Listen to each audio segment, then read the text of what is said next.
So we must just be on the top of the hour. I see some familiar faces there. Hello, Jenny. Hello, Barman. And hello, everybody else. As we are just getting people into the room, we'd be really grateful and very curious actually today if you could tell us in the comments where you're joining from and how you found out about this event. Would be really, really interested to know. So it is great to have so many people here today, and we will get started in just a few moments. Hello from Iran. Hello, Anna. It's lovely to have you with us. And wow, we are absolutely thrilled to have so many people here today, and so many people from Iran. How wonderful. How absolutely wonderful. Fantastic. Okay. Can we have a test? You want to just test the presentation? Yeah, it doesn't seem to work now. I'm afraid we're having a little technical difficulty with that, but not to worry, we have a workaround. It will be absolutely fine. Okay, well, look, we have quite a lot to get through today. So I know that we still have people entering the room, but I will just get my screen share set up so that we are ready to go in just a few moments. And there we go. That should be it now in a second. Can I get a thumbs up? Can we see my screen? We got my screen share there? Yeah. Yes, thank you very much. All right, well, welcome everybody, and thank you so much for joining us for this workshop event, which is part of the 28th Global Brain Awareness Week. And during this Brain Awareness Week, organizations around the world are hosting free events to raise awareness about the human brain and brain science. So thank you so much. If you've just entered, please, we are really interested to know where you are joining us from today and how you found out about the event, and also what makes you curious about it. So for this event, which is quite a long event, we encourage you, if you can at all, to try and find a nice quiet space so that you can make the most of the opportunity. And we would also like, if you can, if it's possible for you to have your camera on, that would be great, because it lets everybody in the room see that we're dealing with other people, and that fosters some connection and trust in the room. Now, we do understand that you're joining us from all around the world, and you're maybe in different time zones and so on. And we really do thank you for taking the time to be here with us. And also, we know that everybody's making the most of the situation that they're in, and their Wi-Fi setup and the things that are going on around them. So thank you again for joining us. Now, as we go through the event, if you've got any questions at all, or you'd like to share your thoughts, then pop them in the comments. I'm sure you will have a lot of thoughts on this today. As I said, put them in the chat, and my colleague Gabriella and I will be keeping an eye on those as we go. Now, it is a reasonably long event, so we are going to build in some short breaks at intervals throughout, and this will give you some time to move and stretch. And that, as we know, if you've been at any of the events earlier in the week, is important to help your brain's learning function. And also it'll give us a chance to take a drink of water or take care of any other personal comfort needs. Now, before we start, I'd love to take a moment and just ask you to check in with yourself. And if you can notice today, on a scale of 1 to 7, how present do you feel right now for this event? Don't worry about making a judgment on the number. Just notice what comes up for you. Perhaps you still have some distractions that it might be beneficial to set aside for now, or you might have some other thoughts that are clambering for your attention. So just give yourself permission to put them aside so that you can really soak up what we're talking about here today. And there's another question that I'd like to ask then, in a similar format, on that scale of 1 to 7, how open and curious are you about the learning that's going to come your way today? Again, this isn't about judgment. This is just about noticing where we are, and doing that little check-in helps us to be a little bit more aware. And of course, as much as we can generate awareness of ourselves, then we generate new choices and new options as well. Now, we are going to move on in one moment. we'll talk a little bit, I think, about the Neurodevelopment Institute itself at the end. We've covered Brain Awareness Week. And our mission, though, here is to create awareness of brain science and how that can help us to be more effective and to make better choices in our lives. And by doing so, by bringing these ideas and sharing them with you, to create change for each of us as individuals, for the communities that we're in, and for the world in general. Now, I've got a few questions here, and we'll take a few seconds, maybe 20 or 30 seconds, to reflect on each of them. And again, I'd invite you just to notice what comes up for you, but also to notice what comes up after your first response, when you give yourself those few extra seconds just to reflect. And you might want to make some notes here, because later on today or this evening, you can reflect again after the workshop on whether you would still give those same answers, or whether you have changed your options and your choices or your information in any way. So here we go. How many of these are true for you? Is it true that I notice my feelings and sensations and take time to understand why they're happening?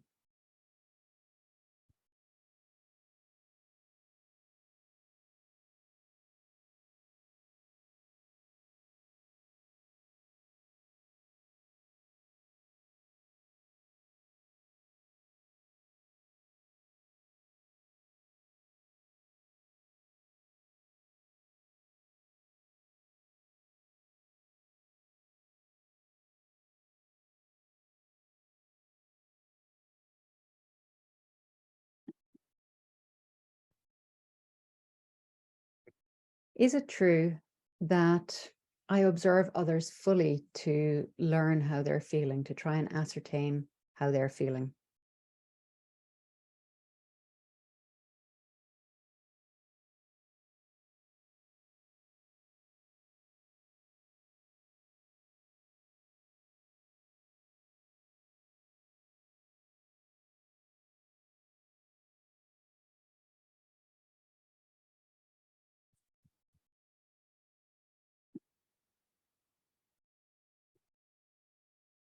Is it true that I generally understand what causes my feelings?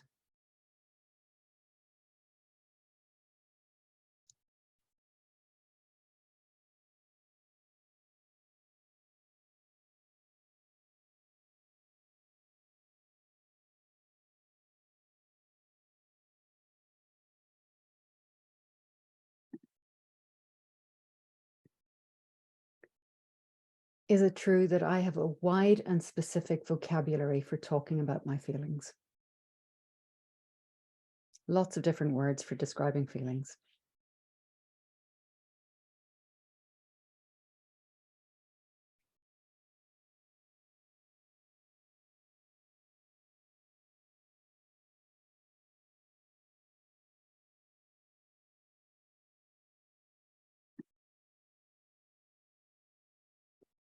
Is it true that I am comfortable expressing my feelings, whether they are pleasant or unpleasant?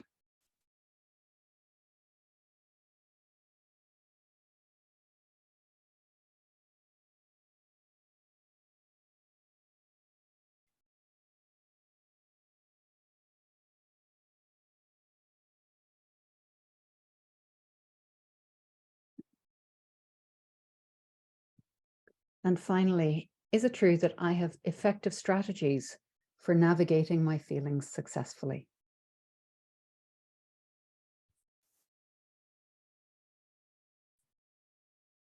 Now, there's a lot of food for thought, even just in that set of questions, but we will be getting into these in a lot more detail as we go through this event.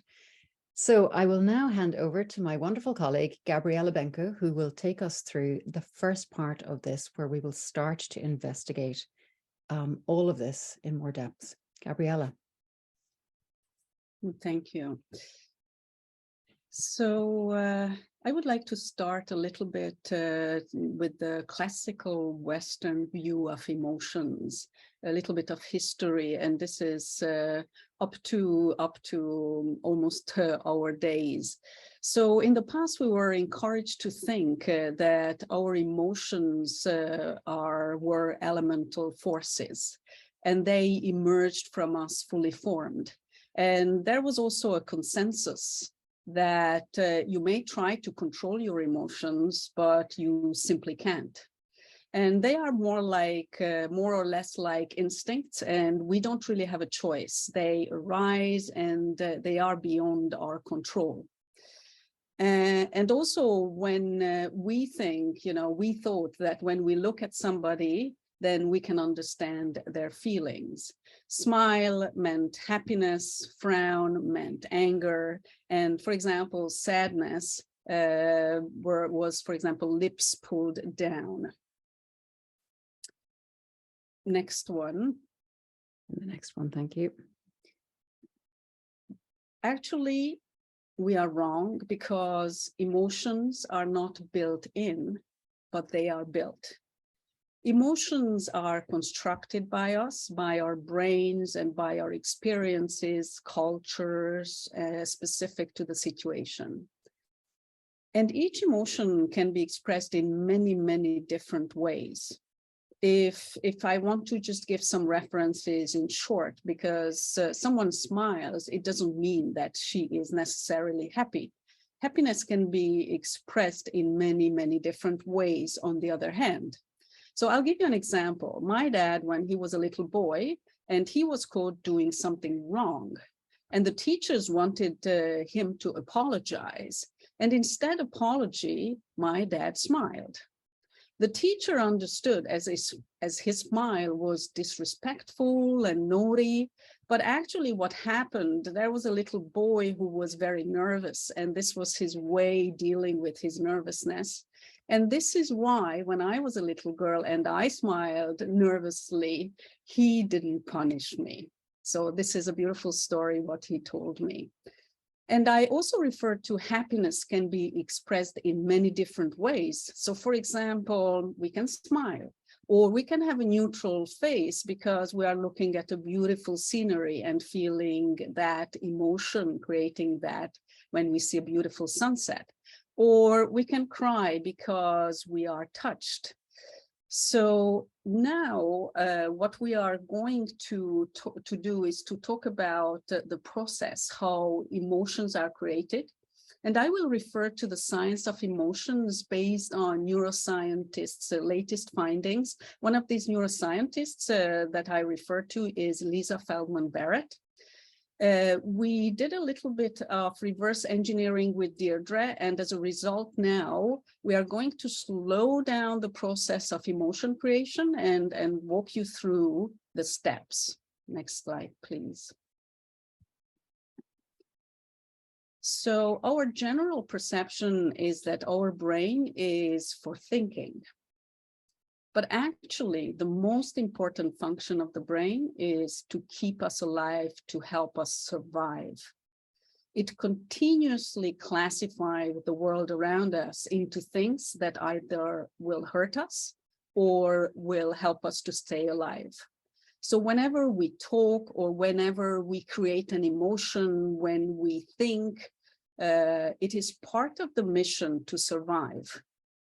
Now, we all have a brain, it's pretty standard. So, and my brain's standard mission is that it wants to keep me alive is standard as well. So the question is, why doesn't it do it sensibly? And this is because we have in between experiences. So here we are in this moment, in the present moment, since our birth until now, we have experiences. We grew up in an environment, we ate certain things. So it's about nutrition, culture, society. Everything has an impact on our brain, either through learning or just through the environment. So all of these things then contribute to the strategies that we develop and pursue repeatedly. So that's why we like to say that when we think about a development journey, it is always individual because everybody's different. Everybody's brain is different and everybody's journey is different. Now, there is another thought, is that our brain continuously monitors and manages our resources in order to optimize them for our survival. So our brain will try and make sure that we have enough energy, sugar, water, salt, and so on. So at times, this can actually lead us to making pretty bad decisions, because this is a pretty strong mission that it wants to keep us alive. So just imagine you are hungry and tired, your energy level is low, and at that time, you don't reach out for an apple or for fruits, but you reach out for the chips, the Doritos, this kind of thing. And why would we do that? Why would the brain suggest us to do that? Is because it really reverts to its core function, its core mission to keep us alive. And there is sugar and salt in the Doritos. So that's why we are going to reach out for those. So this is something that you would need to keep in mind, that our brain's main mission to keep us alive and manage resources, monitor and manage them. Next slide, please. Oh, my apologies. We've gone backwards. No problem. Huh. Excuse us for 1 second. A little bit of time travel in the presentation here. There we go. One more. Thank you. So imagine your brain is, well, you don't have to imagine, actually, you know that your brain is in your skull, and you can imagine it as a black box. Actually, it tries to collect a lot of information in order to keep us alive. So it collects a lot of sensory data from the external world as well as from the internal world. And while it's collecting the data, after that, it's trying to filter out the data that is important for it. And also, when there are gaps in the information, it will try and fill them as well. So it collects, it filters, and it fills the gaps. And for example, this gap filling sometimes can make us get things wrong. So for example, when we try to interpret somebody's emotion, we are trying to do the gap filling. And we sometimes make it up basically how they feel. So we lean into our biases and in order to fill those gaps. And we have a lot of biases. The negativity, the confirmation bias, which can be helpful in some instances, but sometimes they can actually confuse us. Next one, please. Now this takes us to the prediction, the next step. So we collected the data, it was filtered, and the gap filling happened. And this takes us to the next step, which is the prediction. And the prediction is our brain predicts based on our past experiences. So there is an archive of past experiences in our brain. And what is happening is that when the data enters in our brain, then it tries to get the situation which is the closest where we have experience about the situation in the past. You have to bear in mind that this is happening extremely quickly. So we slowed down the process. So our brain tries to find a situation of the past that is the closest to the current situation and predicts what the preferable action should be. Our biases that can be helpful or not helpful at all are such shortcuts as well, and help our brain with the energy conservation. So the autopilot can sometimes be beneficial, but here we are dealing with, so for example, the prediction of the necessary action is energy efficient, and the positive outcome, I give you an example, when I want to cross the street, I look 2 ways without even thinking. So this is pretty beneficial autopilot. But there are times when the autopilot doesn't help us. And this can happen. It happened to me many, many times when I was a student. I needed to study a lot before an exam. And I stayed up late studying before the exam. I didn't sleep. So that was not very good for my cognitive performance the next morning. And I also chose to eat lots and lots of sugar, chocolate, and so on. So these were autopilot. I didn't even think. Next one, please. So generally, most of the times we are on autopilot, which is almost totally normal because our brain tries to save energy. And if something worked in the past, hopefully this works at this very similar situation. But at the same time, generally, in that moment, we are not aware of our internal sensations. And there are a lot of internal sensations in this moment, but we are not aware of them. And if you think about it, we would be completely overwhelmed if we recognized every sensation, because there are a lot of internal sensations in our bodies. So just imagine that you heard your heartbeat. If you were aware of your digestion, the gurgling and the noises, you would hear the blood pumping around in your veins. So that would be too much data. It would overwhelm us. And this would distract us from being able to navigate the external world. And there is a lot of data coming in from the external world. So basically what the brain does, it goes like, you know what, I'm going to deal with this. And you don't have to think about this. I'm going to take care of the internal bodily sensations. You just focus on those external data. And I need those external data in order to keep you alive, because I'm going to check in whether there is a threat or everything is all right. So that's why in many ways we are so busy focusing on the external world, and we actually forget to pay attention to some of the less constant internal things.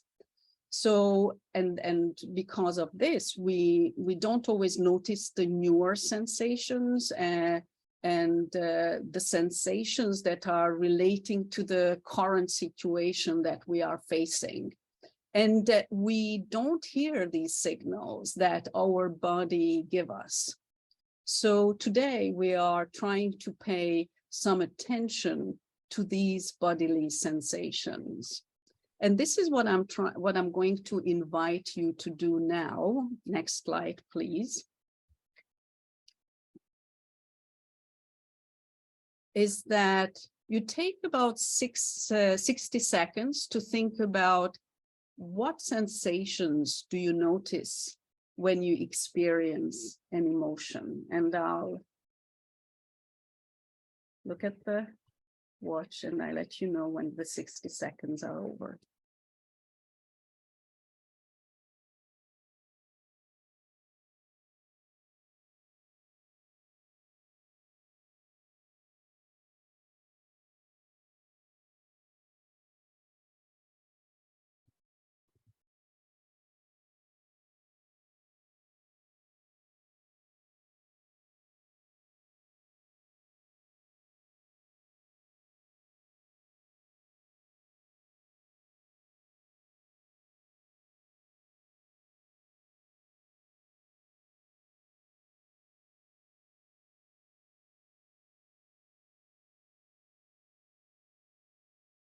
You can write it down. Also, you can share it if you are happy to share it in the chat, but you don't have to.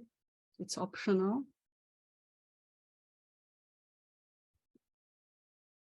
Okay, let's move on to the next slide, please. So now I would like to give you a little roadmap of how emotions are created. And it starts with the stimulation when You remember there is a lot of data flowing in, external and internal, into the brain. After that, there is the analysis. So during the analysis, the brain starts to filter, gap fill, predict the best solution based on past experiences. And with this, it creates a bodily sensation. And just after this bodily sensation, we have this bodily sensation, we add to this the context. And this is how we interpret that bodily sensation and understand it as an emotion. So I would like to give you an example and walk you through the same roadmap. So let's look at two different situations. One is pleasant, the other one is less so. It's a little bit more unpleasant. So the first one, the pleasant one, you imagine the night before something pleasant is going to happen. That you are looking forward to. So for children, it can be Christmas, it can be birthday. For others, it can be a big festival where you are, or you go to a concert, or you are going on a holiday. So there is this excitement when it comes with the bodily sensations of feeling or being a little jittery, and being unable to settle. Maybe sometimes you feel heat in your body. This is the moment when you are almost trying to wish yourself that time could go quicker, and you want to get into that situation as soon as possible. Now, when you think about the same bodily sensations, the little jitters and being unable to settle, and maybe you feel sometimes that heat, it can happen before an exam when you are building up anxiety. So you have exactly the same bodily sensations. And in this case, as you know, this is tomorrow. It's not the birthday, it's not the Christmas, but it is the exam time. Then you are trying to procrastinate. You understand this bodily sensation as anxiety, and we avoid the time coming. So it really, really lies in the content, how we interpret the related emotion to the same bodily sensations.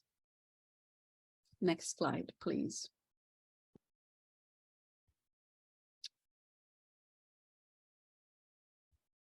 Now, the second half of this emotion creation is about taking the action. And then the action has an outcome, and your brain compares this outcome with the previous past experiences and past outcomes. And then it tries to either consolidate it because it went as it expected, it predicted, or if it didn't, then either it starts to resolve errors or rationalize it. And generally, either we repeat strategies if the strategies are positive, or we review our strategies if we need to. So this is a learning process as well for our brains. So I'm going to bring in an example for you for example, referring to a difficult conversation. So you are going to meet your boss, and you have this perception that you're going to be fired. Now you are already preparing for this difficult conversation, and you are building up some anxiety, maybe some anger. So you arrive with this interpretation in the space. And then the question is that when you build this up, when you arrive, how do you act in that moment? So what does this mean when you built up this anxiety and anger, how you show up in that moment when you enter your boss's room? So maybe it can be that you show up lacking confidence. Maybe you are lacking a real willingness to engage in the conversation. Maybe you act defensively, or you show up defensively. And maybe you are in that moment not open and not curious about the situation that you might need to understand, but actually you already have a belief about this situation. So when we enter this situation, and believing something to be the case, we actually might miss some cues that indicate that this situation is not what we thought, because we are there with that posture, with that thinking that this is, I am going to be fired. And maybe the other party is there to offer support. So we miss the signs that this is something different. There is an opportunity. Instead of getting fired, somebody might be offering us help and support to improve our performance. So if you have this attitude, you enter this room with that everybody's against me, and I have to protect and defend myself, and maybe blame someone else, then also we can come across as somebody that the company would be better without. Anyway. So then there is a certain outcome, because either you are fired or you are not fired after the conversation. So maybe you are offered help. So then you start comparing, or your brain start comparing. So if you are fired, you consolidate that experience. It's a really bad outcome. And sadly, it might reinforce the beliefs that you have about yourself or about other people, in that sense that I knew it. So this is a consolidation of the bad experience. Now, in the good scenario, it can happen when you resolve the errors, because instead of being fired, you find support. And you find that actually they want to help you, and you review your strategy, your whole strategy. Because maybe before you have misread a lot of things. And then you can ask yourself that maybe it comes from me, that I created this anxiety. And I could have come into that situation in a much more positive way, or at least neutral way, with openness and curiousness, and not with the negativity bias, that there is threat around me. So if we get to this questioning, and if we get to wider openness, and if we get to this curiousness, then my belief system, our belief system can change, and it can change our strategies in the future.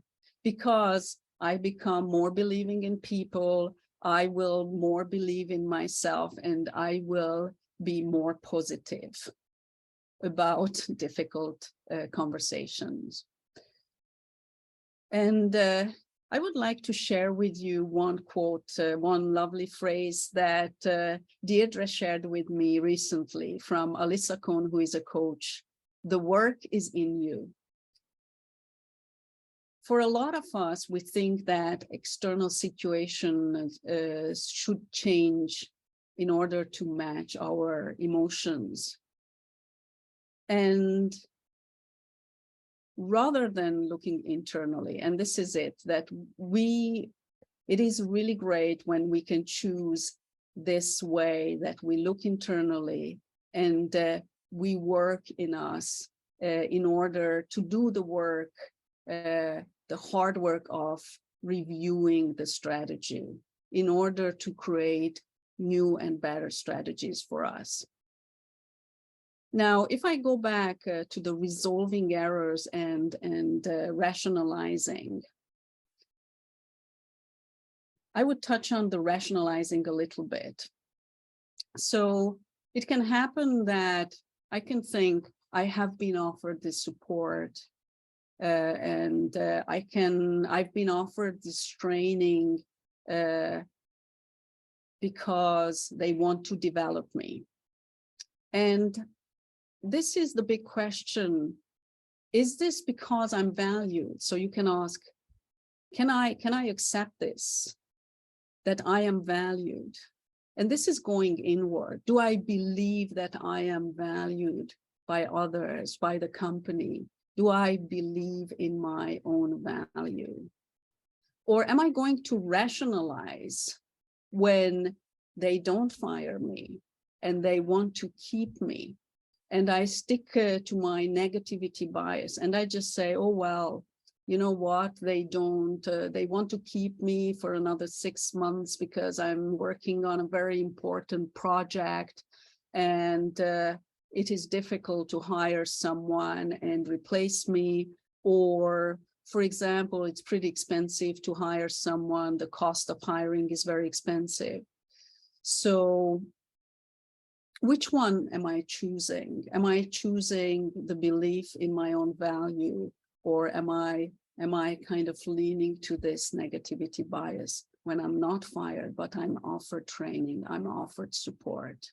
So these are sometimes asking these questions that we need to do in order to have better strategies. Next one, please.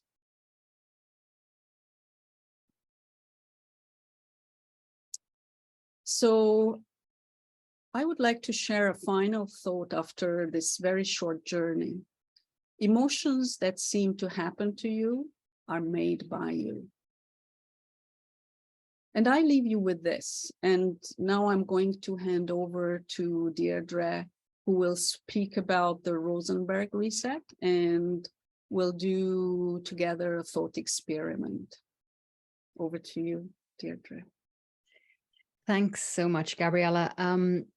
Maybe you want to add something. I don't know if you have anything to add to this. Well, I think at this point, the comments and the chat will remain open. So as I mentioned earlier, if you do have thoughts or questions that pop up as we go, by all means, put them in there and we'll review them periodically. Also, as I said, we recognize that this is a long session and there's a lot of information coming at you. So we do intend to take regular breaks, even if just to take a moment to digest the information. So I think we are going to just do that for now. And for no, if you want to stand up and stretch, just get a little bit of movement. Take a drink of water, open a window and get a breath of fresh air, and then we will resume in, it says 5 minutes here, but we'll maybe give it 3 minutes, so we'll come back at 41 past the hour. In the meantime, I will just, I can see here that Sajad has a question. Are these positive thoughts we experience always beneficial? That's a very interesting question, Sajad. Would you like to elaborate a little bit on that, so that I can get a full understanding of what it is that you're asking? If you'd like to add a little bit more to that, it would be great. And for everyone else, we will see you in a couple of minutes. I'm just going to stand and stretch as well.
Now, so hopefully everybody has had a moment to themselves to stretch or do whatever they needed to do.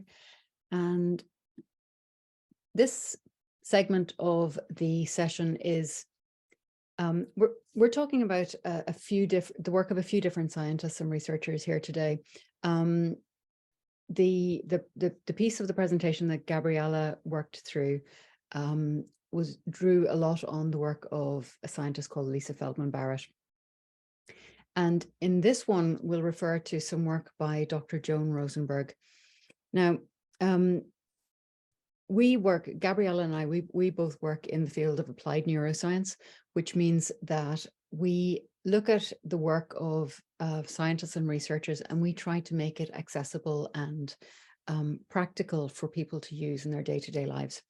So we ask the scientists and researchers to forgive us if we take some little detours, but I hope that what we are sharing with you today will make their work more alive and more accessible for you.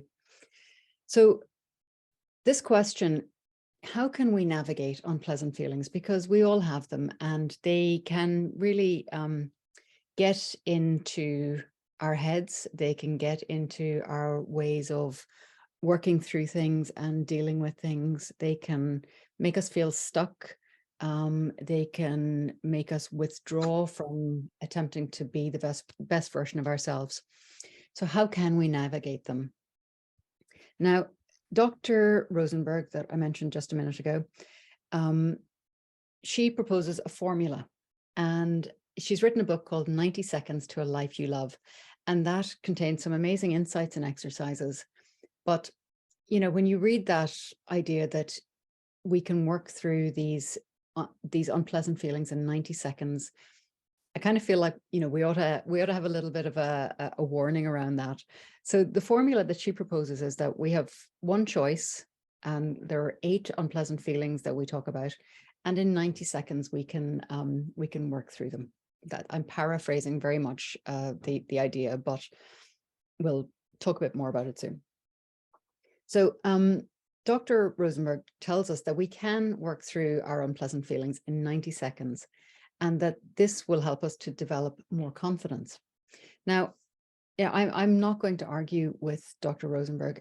She talks about the waves of neurochemicals that are released when we experience an unpleasant feeling, when we have these sensations and so on that Gabriella talked about. And she says that they take about 90 seconds to subside. And she also points out that when it feels like our unpleasant feelings last a lot longer than that, then we're actually remembering them, and we're causing our brain to effectively relive them. Now, if you're being guided through an exercise like Dr. Rosenberg's reset in a one-to-one situation with a skilled practitioner, then, you know, a lot of change is actually possible in that session. But this environment that we're in here today is a bit different, isn't it? Because we're not working one-to-one with you. And a lot of these ideas might be very new to you. And although we're all here together in this session, then perhaps you're going to be experiencing this as more of an internal conversation and exploration. And, you know, rather than one that you are being guided through by someone who's very experienced. So, you know, we need to make sure that we understand that there's a difference in that situation. Now, the next thing I would like to say is that when we grab hold of these ideas, they seem very, very attractive, don't they? You know, it's probably a lot of people have seen a version of this meme somewhere on the internet. What do we want? Emotional resilience. When do we want it? In no more than 90 seconds. But in actual fact, what we're really talking about here is a learned skill. And if we look at it in terms of our neuroplasticity, you know, the brain's ability to learn and change and adapt and rewire itself, there are connections there to the predictive nature of our emotions. So it's a lot to ask of ourselves to just be able to do this straight off, because we have already learned things because of our brain's neuroplasticity, because of the experiences that we've had throughout our lives, because of the environment we've grown up in, all of those things. And when we think about our emotions in this new way, we need to call on that neuroplasticity again if we want to change the way we think now, if we want to rewire how we think. And that takes energy and resources. And our brains really need to buy into this in order to actually go along with it and do it for us. So, when we're in the moment also, and when we're in the middle of our busy lives, and when other things are taking precedence, when we've got a lot of pressure on us, maybe we've got a lot of tasks that we have to complete, or, people aren't cooperating with us, things aren't going our way. That's when it's really hard to put these things that we're talking about today into practice. We forget and we fall back on tried and tested strategies because they're the ones that our brain knows best.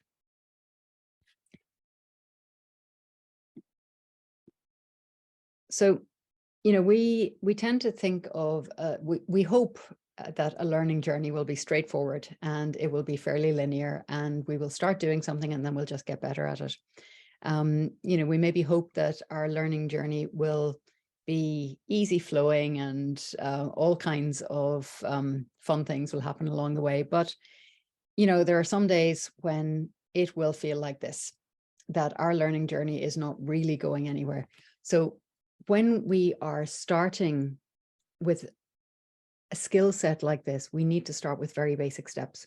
We need to create awareness in a safe space and then expand our practice into trickier and more complex situations.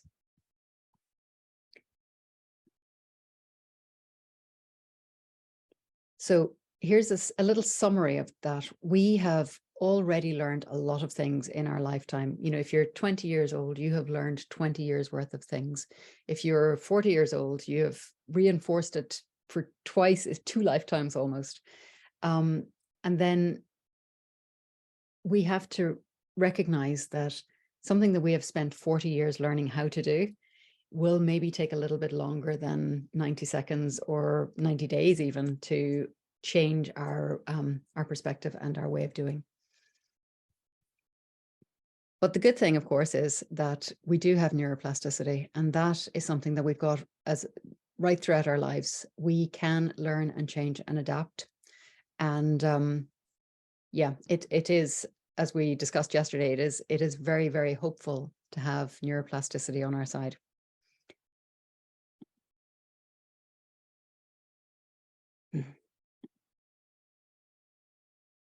So we're now at a stage where we have, in talking about this so far, we have created some awareness. We know that we have got certain things that are going on in our brain. We've got certain things that are going on in our body. We also have certain things that are going on all around us in our cultural background, our experiences, what we already know and what we don't know yet. And then those sensations, that ecosystem, the resources that we currently have. The more we're aware of these, the more choices that we have, the more we can reflect on, okay, what is this that's going on? Am I going to take the route that I would normally take that hasn't led to good outcomes, or is there something that I can do differently that would change the outcome?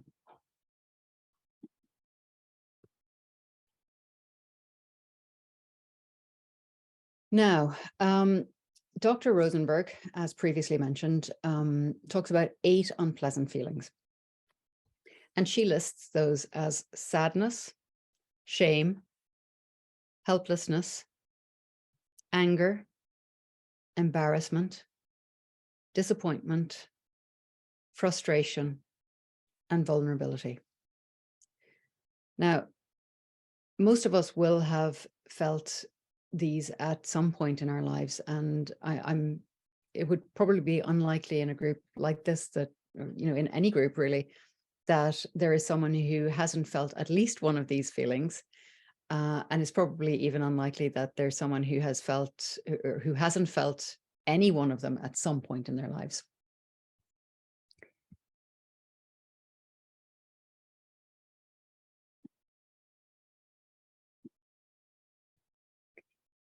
So there's a term that is really, really helpful, and it's emotional granularity. Now, I don't know if anybody remembers the computer or the digital game that everybody had on their phones and so on for quite a long time, Angry Birds. And Angry Birds, obviously this is an angry bird, but he's not angry, he's just disappointed. This is an example of emotional granularity where he maybe has certain feelings and sensations, but he understands that it is not just about anger. There's something more subtle going on. He's disappointed. Maybe his expectations haven't been met. So I just thought this was a funny little way of starting to think about how we talk about emotions, which is important.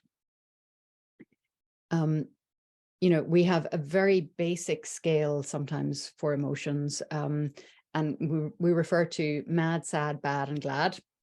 And that little that's kind of as basic as it gets, really. But what we want to do is expand that. If we grew up in an environment that didn't use a lot of words for emotions, or where they weren't talked about a lot, then our range of expression might be a little bit underpowered. And we might not have a really nice big box of crayons for when we're drawing this picture of what our emotions are. So it's always better when we can actually enhance that and practice those skills. Now, I have here an example of what's called an emotion wheel. So you'll see in the center of this emotion wheel, there are some big emotions like fear, anger, happiness, sadness, and so on. And then as we branch out from each of those big emotions, then there are little variations in them. So we have more ways of describing these feelings that we have. And that will give us that granularity, that sliding scale, that spectrum of feelings, rather than making them very, very blocky and basic. Now, there are many, many versions of these emotion and sensation wheels, and I've put together a few of them, which I will send out in the email that will come to you after the event in the next couple of days. So, they're not all created equal. Some of them will be more appropriate for certain things, and some of them will be more appropriate, for instance, for working with children. And you can always create your own. You can look at these and you can decide what fits in here. What would I add? Is there something missing from this? In fact, there's a lovely book, which I happen to have here on my desk, which is The Book of Human Emotions. And in that book, the lady who wrote it, Tiffany Watt Smith, she has collected a lot of different words and descriptions of emotions from around the world that we may not have in our first language, so we might be missing out on a way of describing something. It's a lovely book, actually, and well worth a look if you can get hold of it.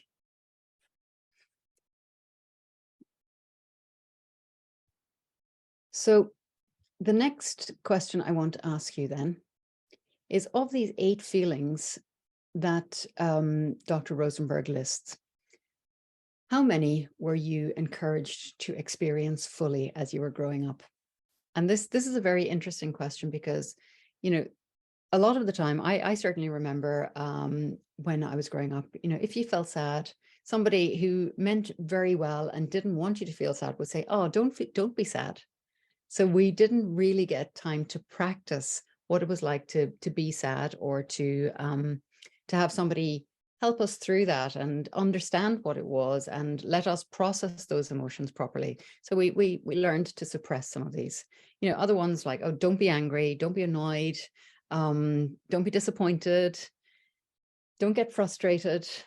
And then on the other hand, there may have been some of them that we were encouraged to feel maybe more than we should have, such as, you should be ashamed of yourself, which is maybe on the flip side, that we now feel that a little bit too much. So again, I'd just like to give you a minute to go through that list and just cast your mind back and see what you remember from your childhood about these feelings. Were you encouraged to experience them, or were you encouraged to suppress them?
Mm.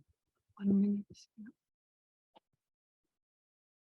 Oh, thanks for that comment, Jenny. Actually, Jenny says, I maybe had all the feelings in childhood. And I think this is the thing, you know, we do have a lot of feelings, and it's learning how to recognize them, how to process them, what they're for, what is it that they're telling us, and how to make sense of the messages that we're getting from them. Anger, sadness.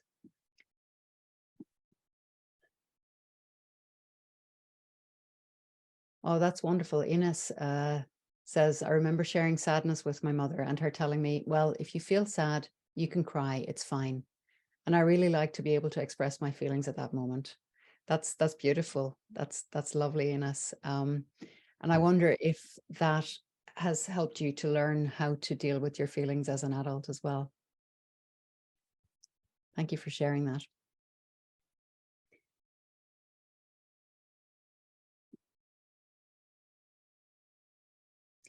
Now, here is an emotional experience grid. And this, again, this is taken from Dr. Rosenberg's book. So what we're going to do now is, having looked at those emotions and had an initial think about which ones did we experience, which ones were we encouraged to experience, and which ones were we encouraged to suppress or ignore, then I wonder now, as adults, do we find ourselves distracting ourselves from these emotions? Do we get preoccupied by them? Are we aware of the bodily sensations that go with them? Do we fully experience these emotions? And are we able to verbally express them well? So again, I think now we will just take a few minutes, and if we can go through those, take a moment to reflect on your current experience as an adult and how you manage your emotions now. Of those 8, where do you find yourself landing on that grid? Are you fully able to verbally express your sadness? Do you tend to distract yourself if you are feeling angry, for instance? Just take your time and work through it. Shelley, thank you for joining us, and we'll see you again soon, I hope. And you'll get the replay as well to you in the next few days. Fantastic. Maybe 8 minutes, Deirdre? Pardon? For this? 8 minutes for this? Yeah, let's go with 5, and we'll come back then. I guess if anyone, is that okay? Okay. Yeah.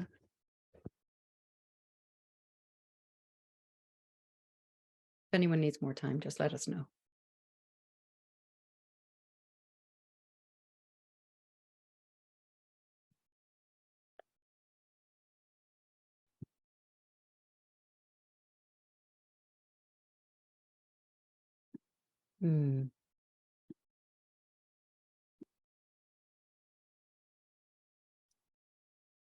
Yes, Hanya, that's a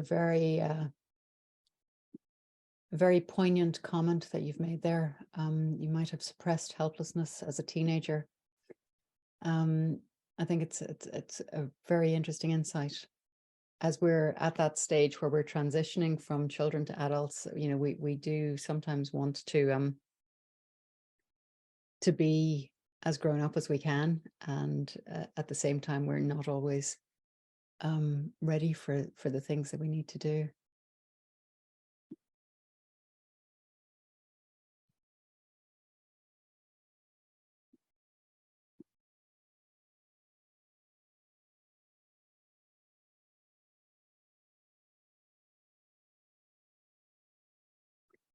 Jenny, thanks for that question.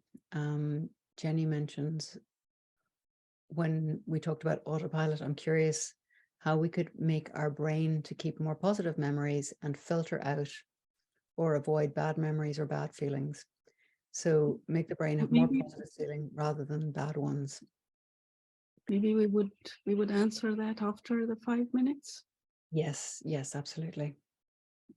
Can I ask the word vulnerability, how do you pronounce the last word on the list? What's that word mean actually? So vulnerability is when we are open to being damaged by something, when we have for instance, a little soft animal is very vulnerable. So a snail outside of his shell is vulnerable to the birds, but once he withdraws into his shell, he becomes less vulnerable. Yeah, okay, thank you. You're welcome.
All right. So how are we doing with the, do we need another couple of minutes, or has everybody had time to think about each of those and work out where they are on the grid?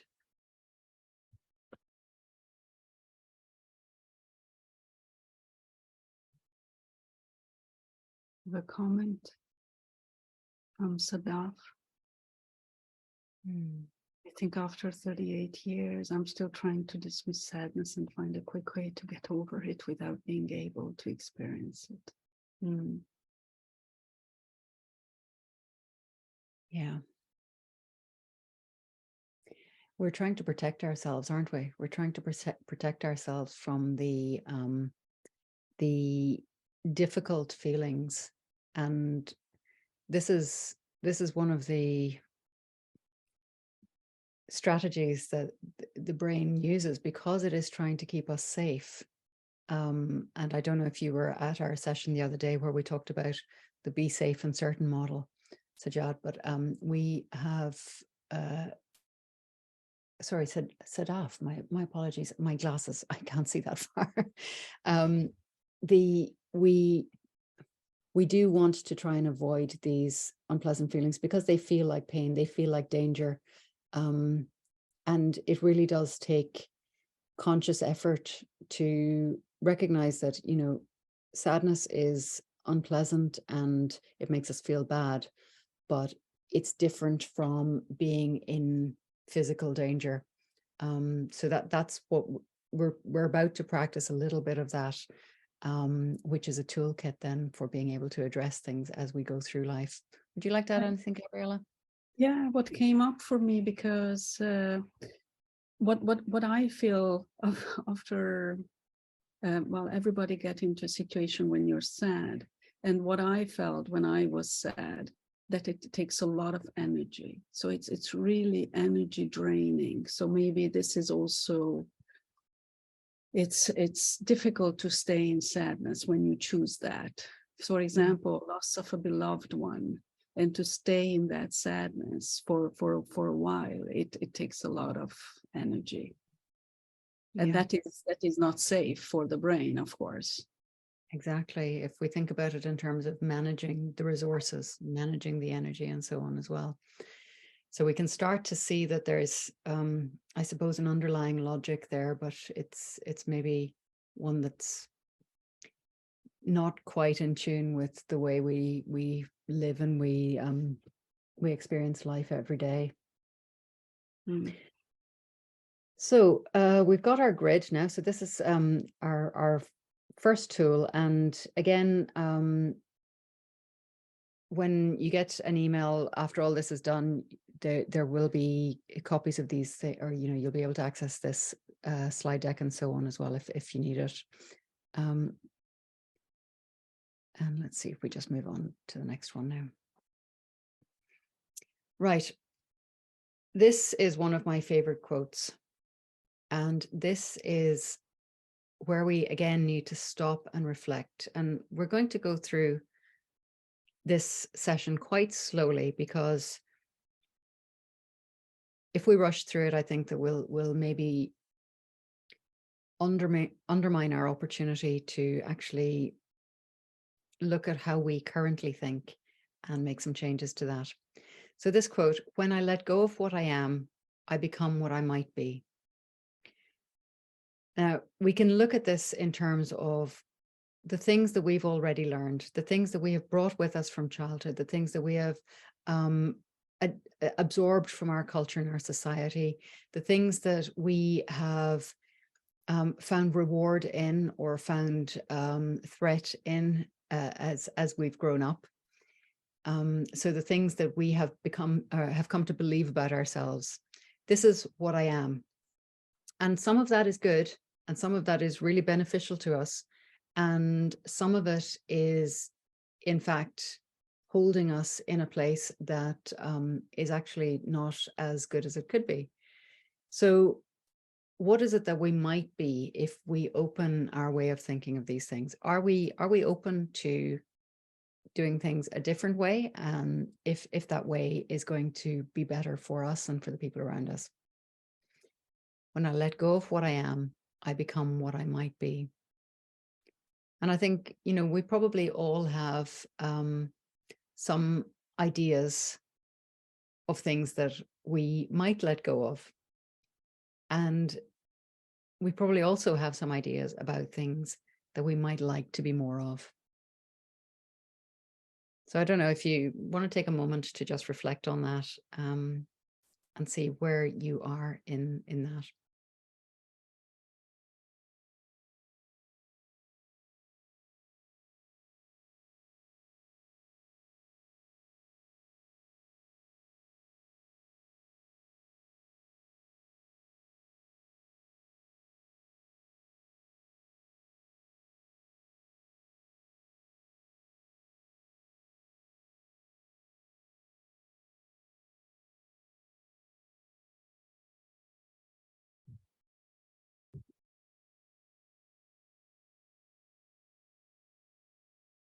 So we come to the experiment part of the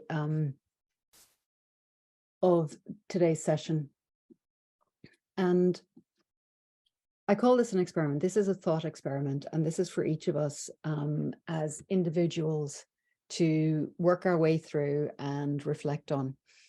Now, we'll be completely transparent with you about this, because we ran a much shorter session previously, and we let it open to people what experience they would work on, which resulted, because we can't work with everybody one-to-one on these. Some people felt that they got a little bit stuck in some of the unpleasant feelings.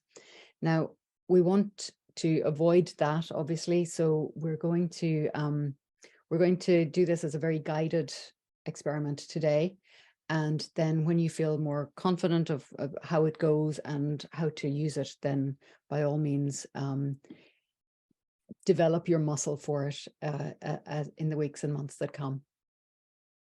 So we've already mentioned that Dr. Rosenberg and also Dr. Jill Bolte-Taylor, who is a neuroscientist, and you might know her name because she's done a very popular TED Talk and also written a book about her experience of having a stroke. And Dr. Bolte-Taylor, she talks about those waves of neurochemicals that we ride through and that we have these feelings that last about 90 seconds from. And as I mentioned earlier, it's not so much that initial 90 seconds, it's when we dwell on these things that they seem to last a lot longer. So we recreate them and we prolong them through memory.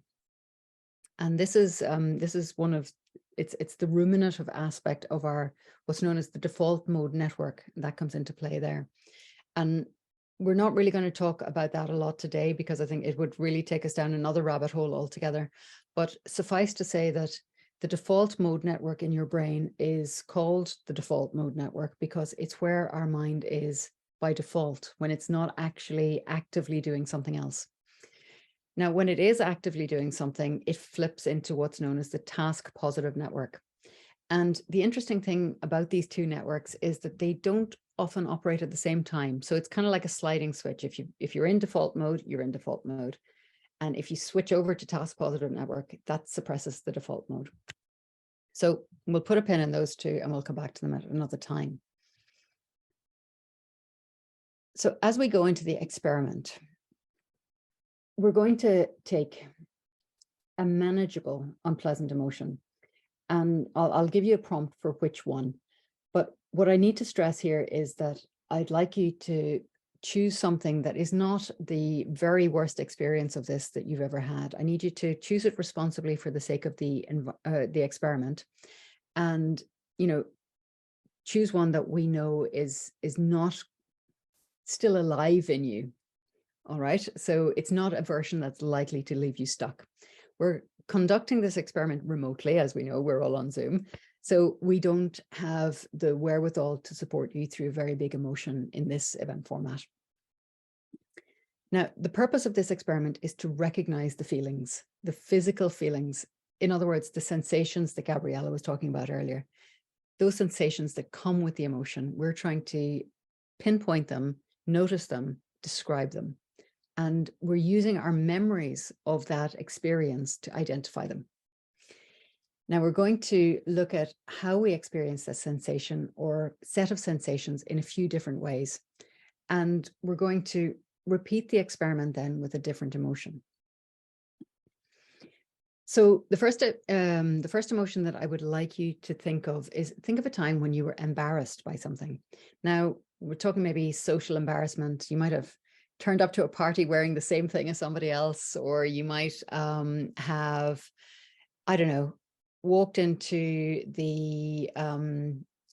a shop and realized that you'd put your clothes on backwards, or something that is maybe embarrassing in the moment, but it's not going to paralyze you with the feelings of it.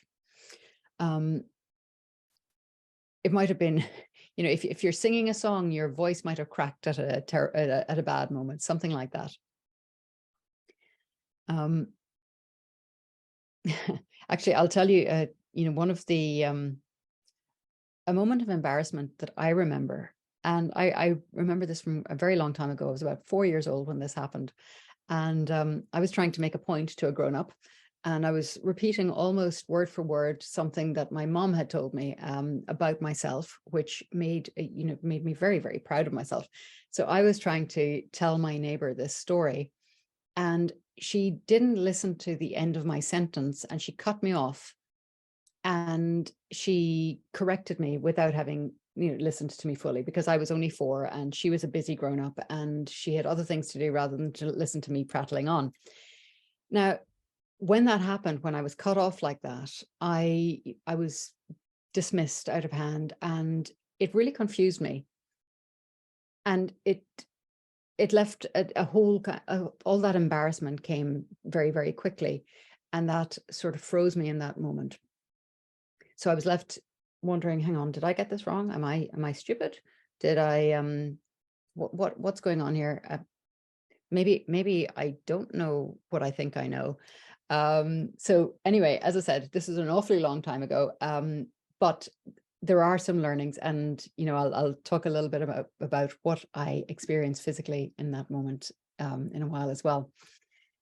So what we need to bear in mind as well is that we're not always fluent in picking up on the sensations that accompany an emotion.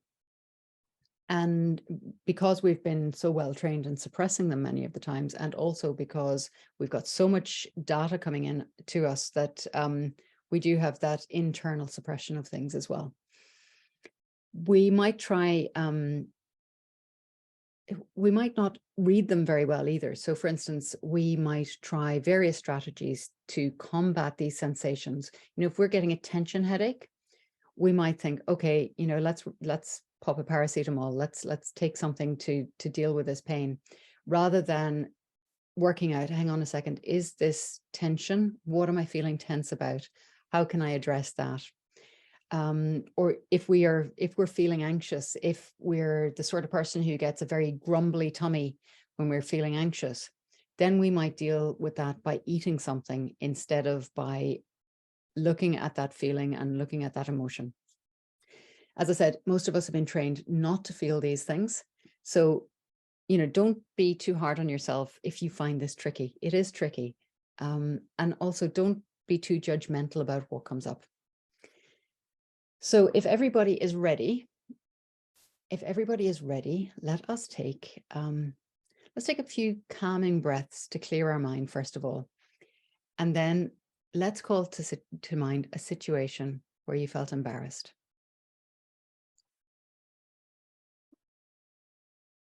Now, take a minute to remember this event. Don't try to judge it. Don't try to do anything. Just let your mind go around that event and how it felt to be in that situation.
So now if you want to jot down with the feelings that you remember from this.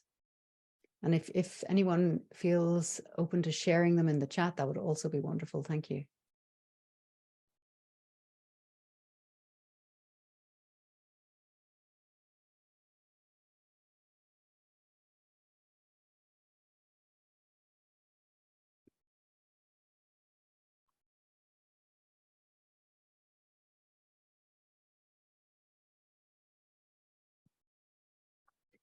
So it will be interesting, by the way, to see. I know we had that graphic earlier where there were people who were being heat mapped when they experienced different emotions.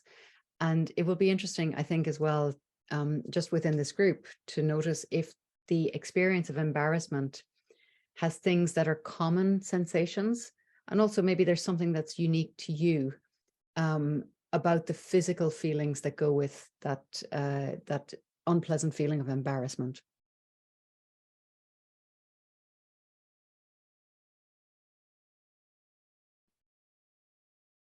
Mm.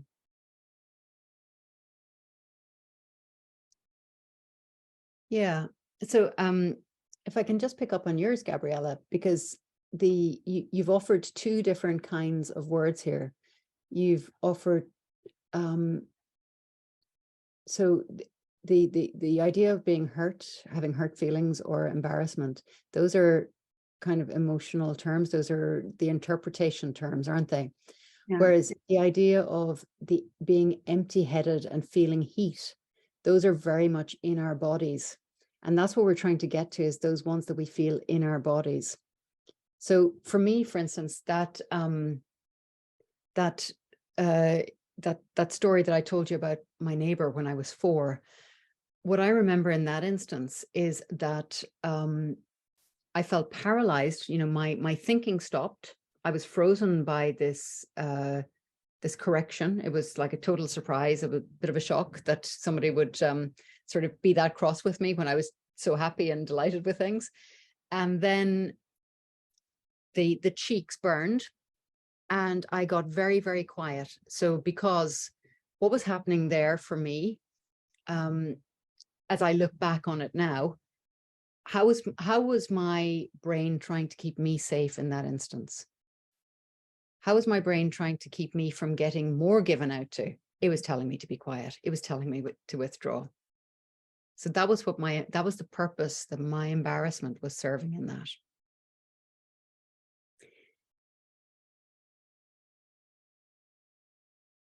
So, yeah. So Barman, if I can push you, thank you for sharing that embarrassment linked to a sense of regret and vulnerability. And what are if you can, are there any physical sensations that from your experiences of embarrassment that you can remember, that you can tap into? This is very important here, that we get to the physical things. For some people, they'll feel maybe tingling somewhere. They might feel, I like your phrase, Gabriella, almost empty-headed. That you know, it's so different for everyone, isn't it?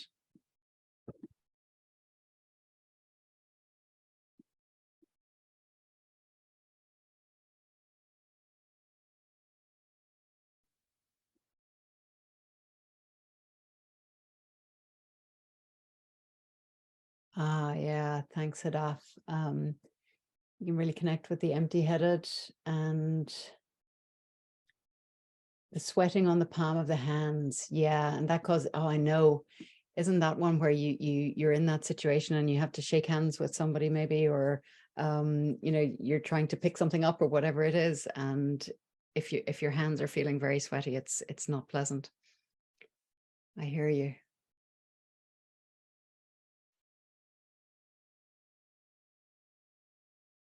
Oh, nervous and internal collapse. These comments are coming quite quickly now, so apologies if I don't hit all of them. Internal collapse, that's a very interesting description, Rihanna. Heartbeat, strong heartbeat. Yeah, sensation of hot in my head. And you have almost like you have lost all of your weight. Mm. Yeah, you almost like moving out of your body. Guys, these are amazing insights. And you know, it takes a minute or two, doesn't it, for us to actually tap into those physical sensations.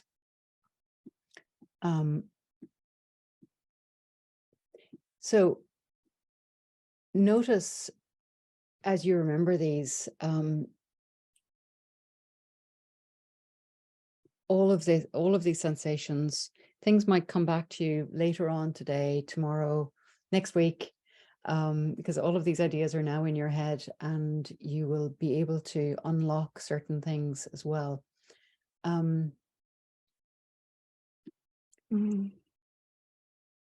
it is lovely to see some of the common things between us, and also some of the things that are unique experiences to us here as well.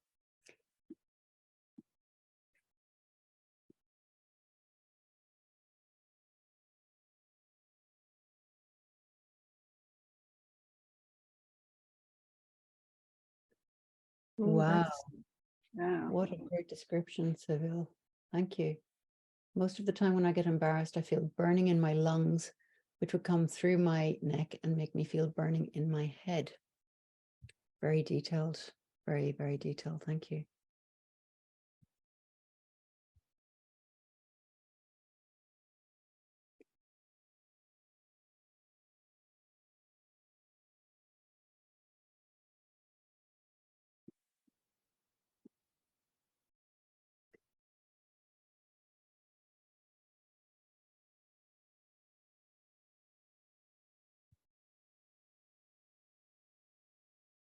I'll give it a few more minutes just to notice if anything else comes up, and what those bodily sensations are, and just take a note of those. Oh dear, the internet is sent to try us, Sajjad. Don't worry, we'll have the replay for you. If you've missed any bits, you will get them later. Sajjad, when you say, I feel angry, when you interpret it that you feel angry, what is your bodily sensation? Can you describe that for us? What is the bodily sensation?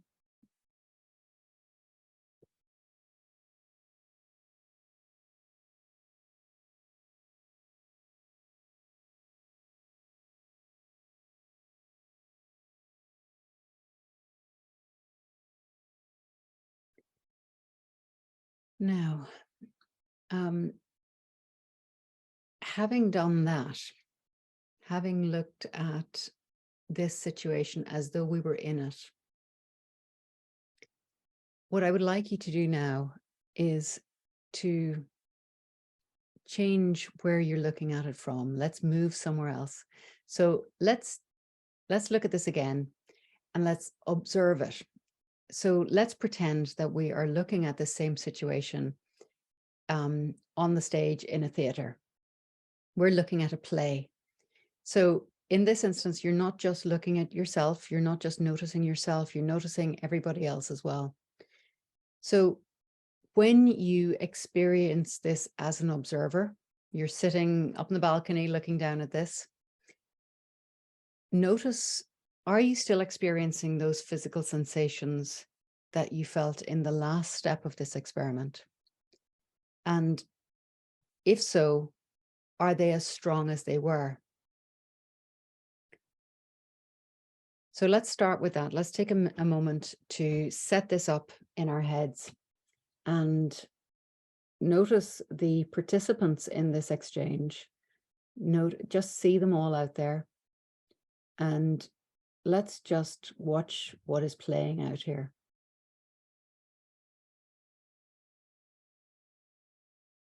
And now we're noticing ourselves as the observer. What are we feeling?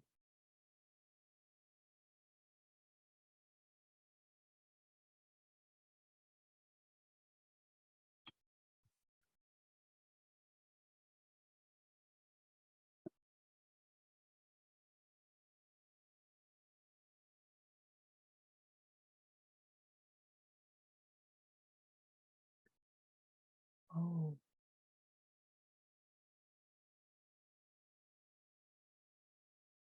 Fascinating, Sajjad. Thank you.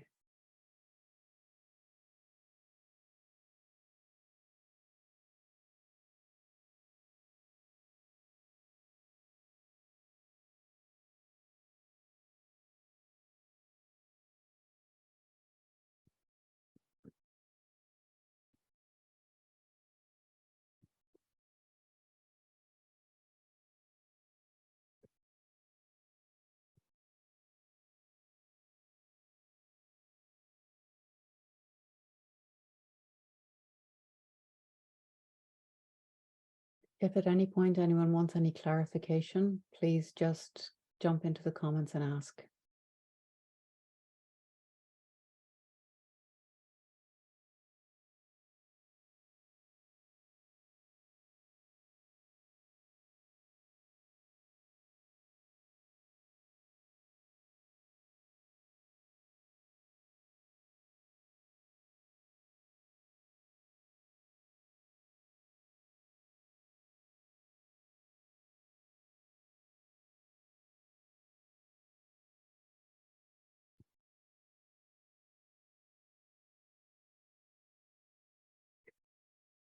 All right.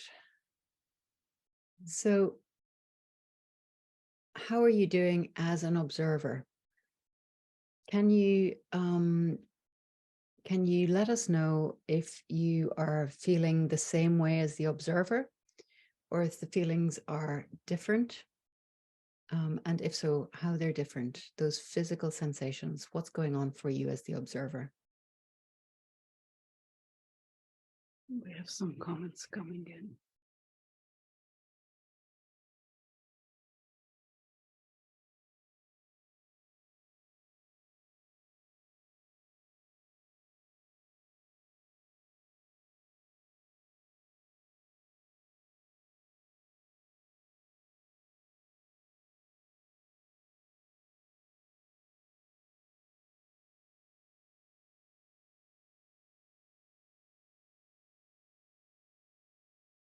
I have no doubt somebody out there is wondering at this point.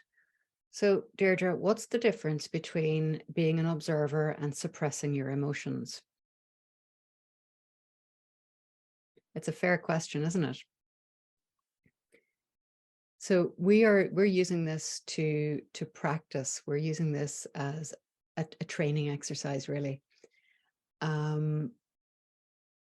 So what I would say is that in this observer situation, we are looking at this from a safe distance, and we're looking at it after the event.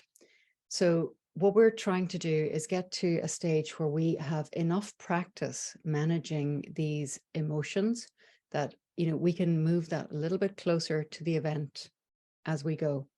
So we'll talk a little bit about this again slightly later on, but there is a difference between observing and suppressing, because if we're suppressing something, we're trying to push it down, we're trying not to feel it. We are not asking ourselves not to feel things in this. What we're doing is we're giving ourselves the space to feel them. We're giving ourselves the space to notice what's going on, to notice what's different when we move a little bit away from it. So I've now got another question for you. And this is, you know, if you went into the observer mode and you were watching from that theater seat and you still felt the same strong feelings, because this does happen sometimes to people if they are dealing with a very unpleasant feeling, and even sitting in the theater is uncomfortable.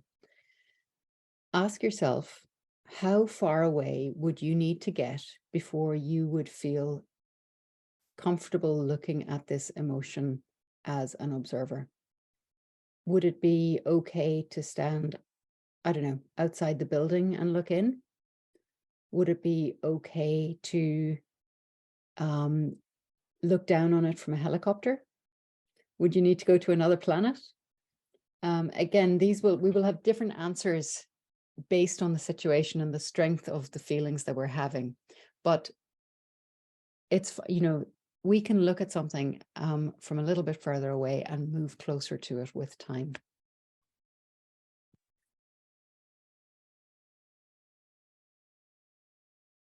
Is there anything in the comments that we should pick up on at this point, Gabriella? Can you? Yes, it's there are sensations, you know, they became light and they are less stronger in observer mode. And some, for example, Ines said, as observer, the feeling is more in my stomach. So it moved away, I think. Yeah. So it's not the same parts of the body, because before it was heartbeat, strong sensation of hot in the head, and then now it's the stomach as an observer, as I understand. Yes. And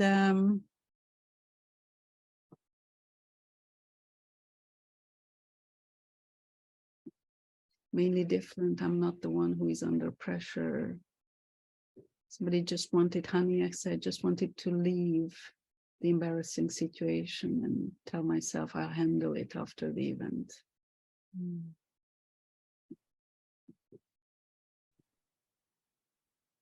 Being an observer helps you to understand the situation better and to come up with a solution, says Tina. Yeah. Krypton says, in observer situation, I may feel agitated. Well, may I ask you, Krypton, which is a great name, by the way, if you would be able to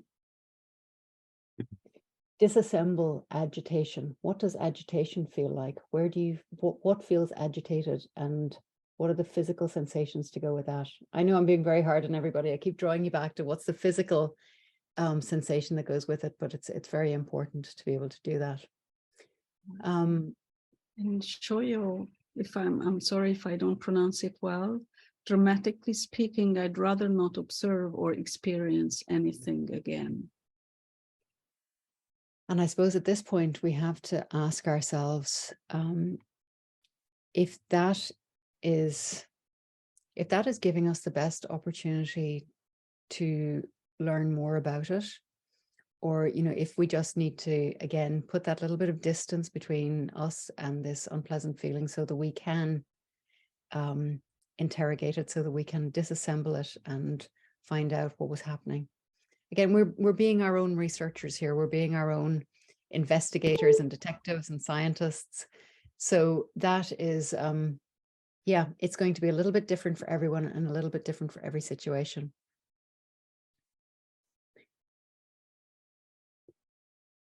So now this next bit is really important, and I will tell you why in a little bit, but please, can you tell me, what is the weather like where you are today? I'd really love to know. So just get in there. Is it sunny? Is it cloudy? Is it rainy? Is it windy? What kind of weather? What temperature is it? Would you like to be outdoors right now? What else is happening in the weather? Do remind me later on to tell you why that was important, though.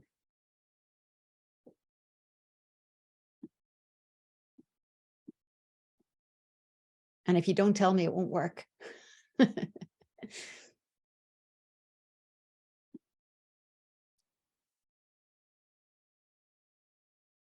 Well, it is a little bit bright and sunny, a little bit cloudy here, but it is Ireland, so we have all kinds of weather in one day. Rainy, 11 degrees, and cloudy, rainy and cloudy, cloudy. Of course, we have a lot of people in the same part of the world, so hopefully, yeah, we've got quite a lot of people experiencing the weather in Iran today, which is nice. Really nice, actually. Sunny and a little windy. It was raining, but now it's sunny.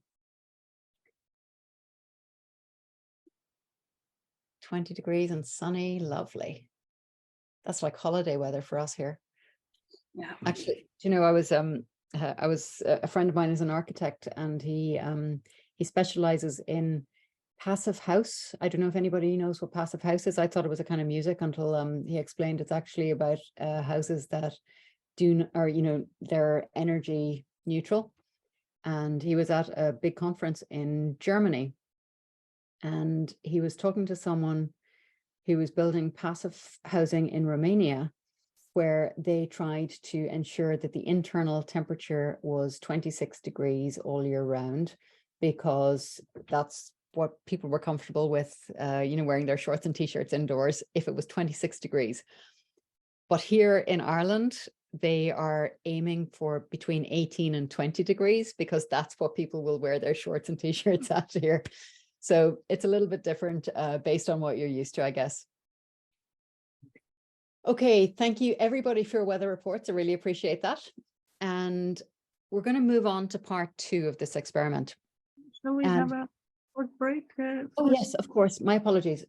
Thank you, Gabriella. All right, everybody, we'll take a 5-minute break and we'll come back at 46 past the hour and we will go on again. Sorry, I got really caught up in that. I'm very excited about this experiment.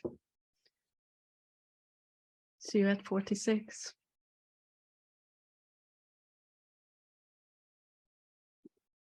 Up and have a little stretch myself. Jenny, thanks so much for coming. We'll talk to you again soon. Hope that was helpful for you.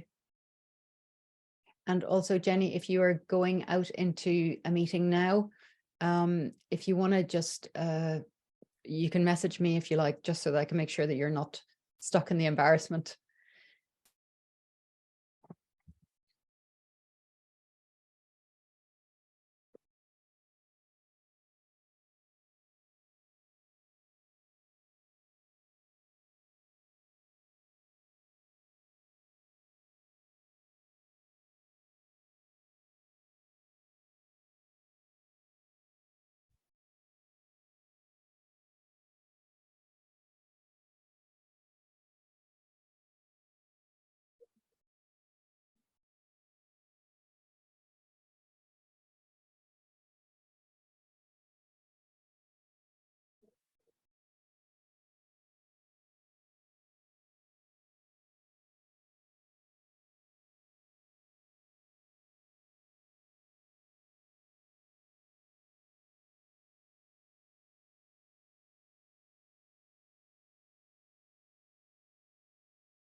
So I think we are at 47.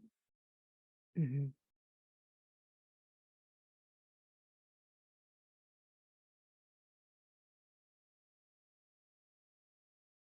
All right. So I was just trying to catch up on some messages there, and I know that there are some more outstanding. So I'll come back to those shortly. Thank you so much, everybody. All right. Well, if we're all ready, then we will move on to the second part of the experiment. Now, for this one, we're going to it's kind of the same drill actually, but this time we are going to think of a time when we were happy. So what we're going to do is we are going to take a moment to remember that situation where we were feeling happy, and we'll just recreate that in our minds. And again, now we know what we're looking for. We're looking to focus on the physical sensations of what it feels like for us to be happy.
All right, so hopefully that has given us time to select a time when we were experiencing happiness and to feel those feelings that go with it. So what are the physical sensations that go with happiness for you?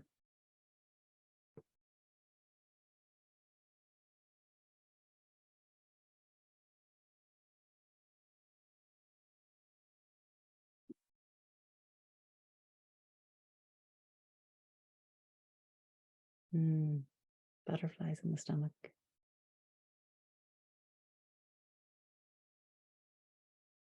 Feeling light.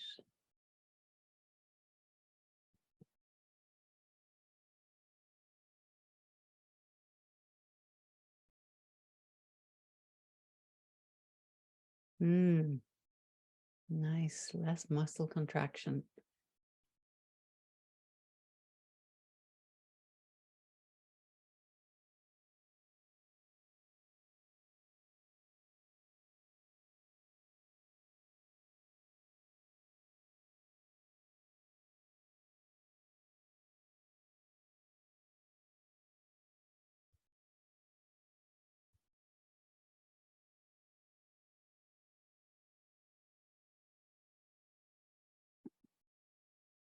So Hassan, when you feel motivated, what do you feel in your body?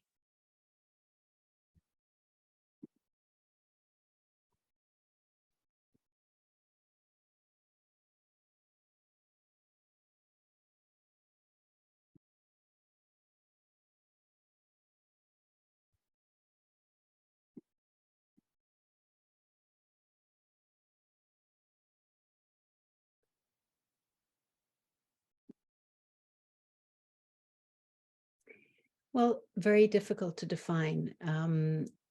Inez says, that's interesting, Inez. Maybe we can start with what is it versus what is it not? So for instance, is happiness cold? Is happiness warm? Is it loud? Is it fast? Is it slow? And maybe we can build up a picture of what we're experiencing just by eliminating some things.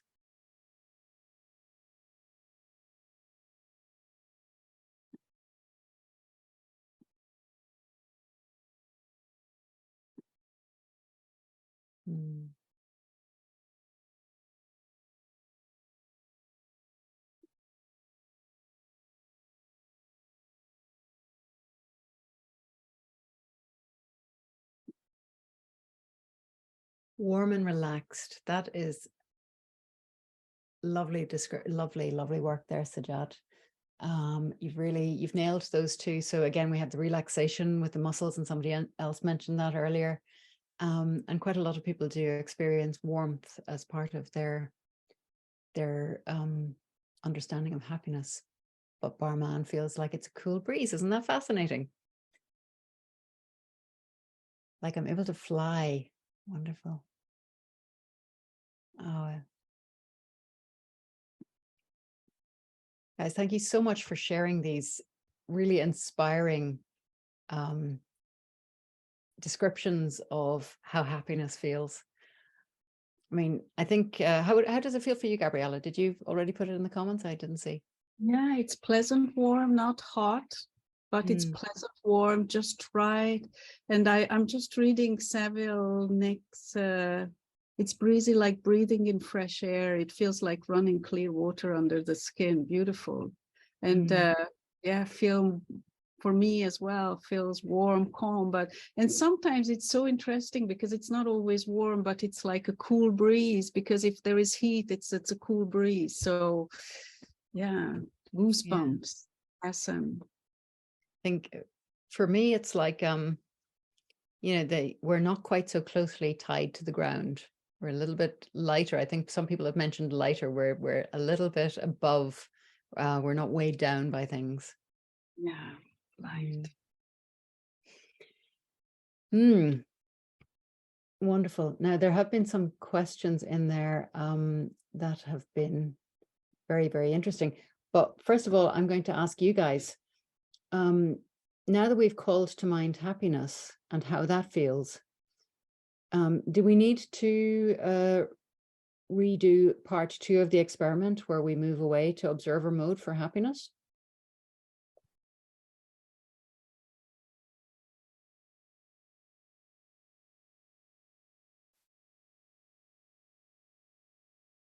Give people a minute to think about that, I guess.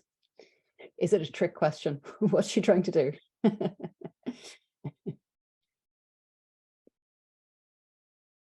Is this something that you'd like to get some space between you and this feeling? I guess no. I guess no too.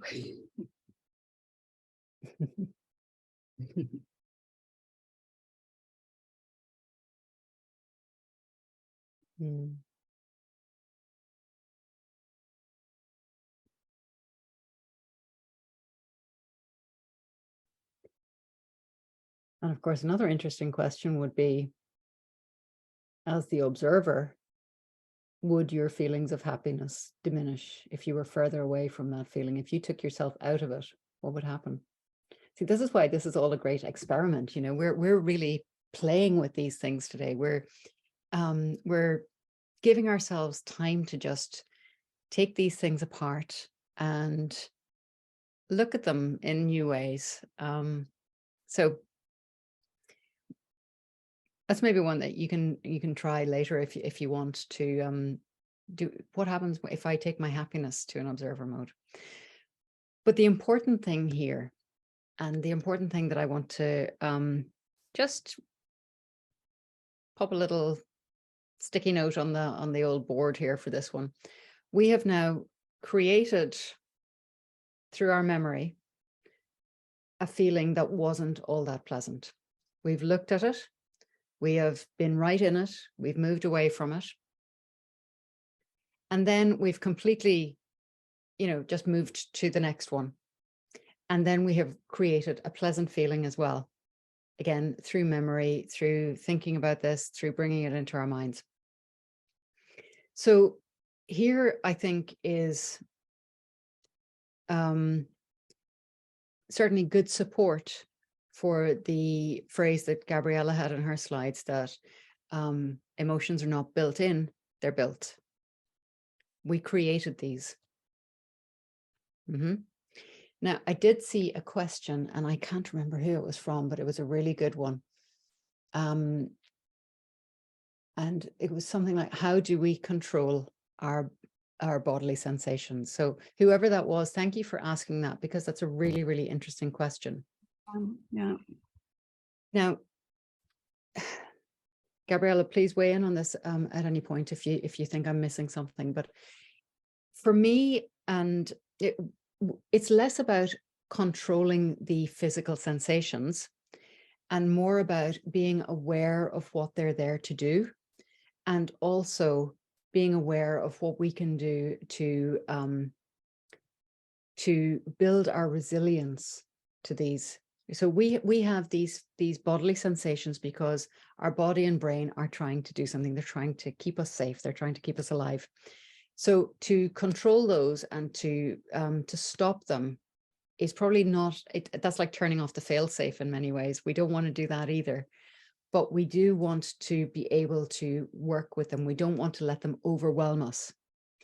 And this is where we're going now. This is what we're doing here. We're creating a practice to experience these things in a safe way and become used to them, become used to identifying them, become used to knowing that, you know, although it feels like this has control of me, I actually maybe have a little bit more control than I thought I had before.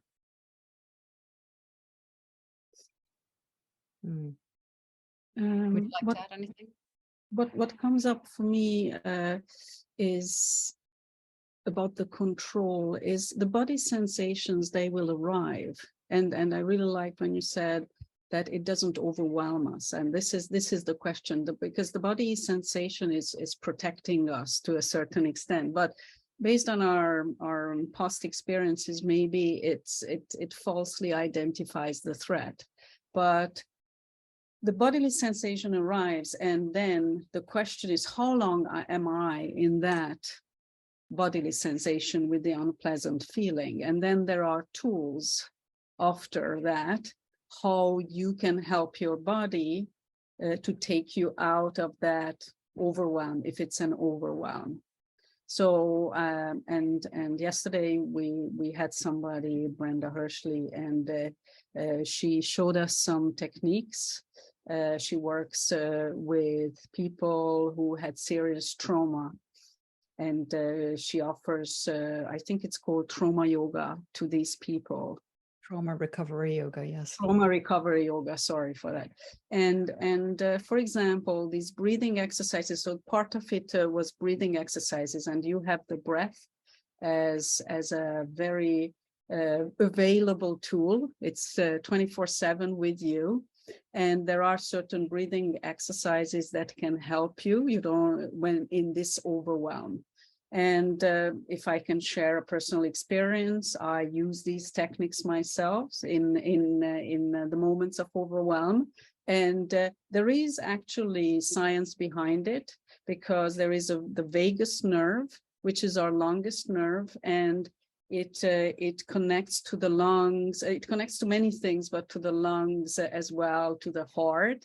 And when, for example, our breathing slows down, I'm trying to shorten this and simplify. So because when we are excited, it's we breathe quickly, but when we slow down our breathing, the lungs will send signs back to the brain that everything is fine, you're safe. So in that sense, yes, we can control it, but it's the overwhelm or staying in that, what we can control, not the generation. Yeah, and I love that you mentioned that. Somebody had a really wonderful description back in the comments. I can't remember who, my apologies, guys. I can't remember who made the comment, but I noticed that somebody was describing anger as, all the force rushing to their hands so that they were ready to attack something. And it's in this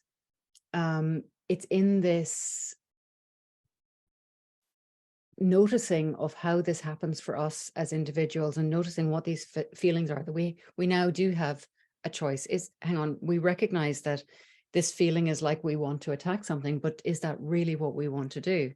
Is that the choice that we want to make? Is that how we want to show up here?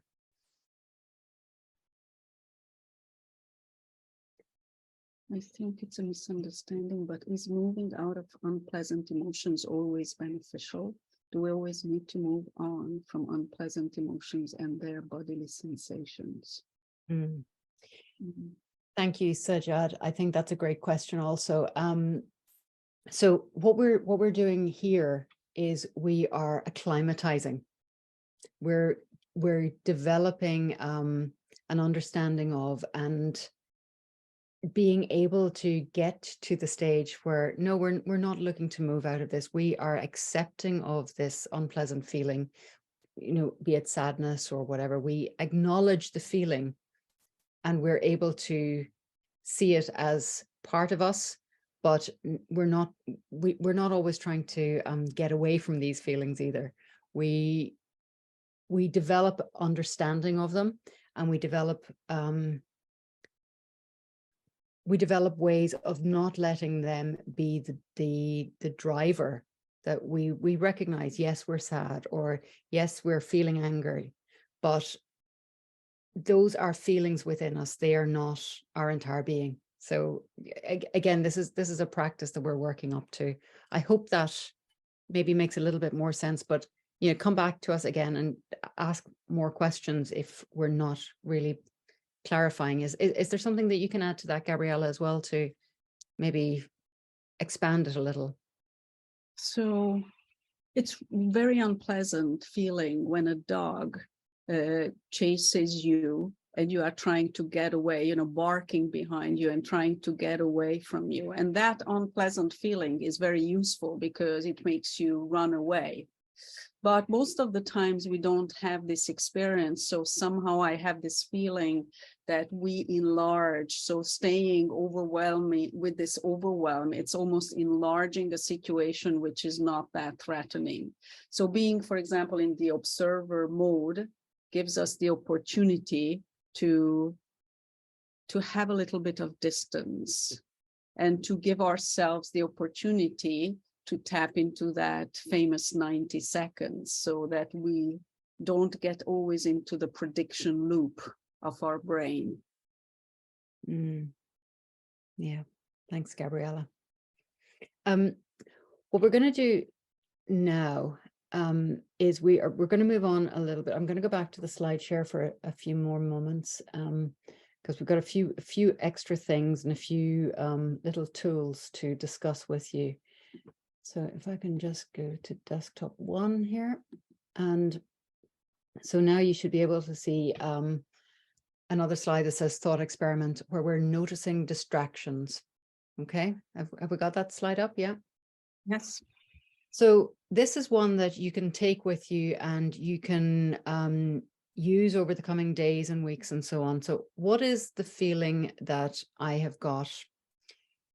Is there a distraction? If so, what is the distraction that I'm using to keep me from feeling this? So for instance, sometimes these feelings actually, they can interweave and they can stack up on each other. You know, the real feeling might be vulnerability. We might be feeling a little bit afraid, or like somebody might be able to hurt us. And we might express anger in order to avoid feeling vulnerable. So this is going to be very, very subtle and many, many layers in it. On the other hand, we might be feeling bored, so we might eat something because we don't want to feel bored, so we eat. Or we don't want to feel bored, so we scroll on social media. So this is something that we can start plotting our own responses to. And when we notice these responses, when we notice how we distract ourselves from the thing that we don't want to feel, then we have a new awareness of it.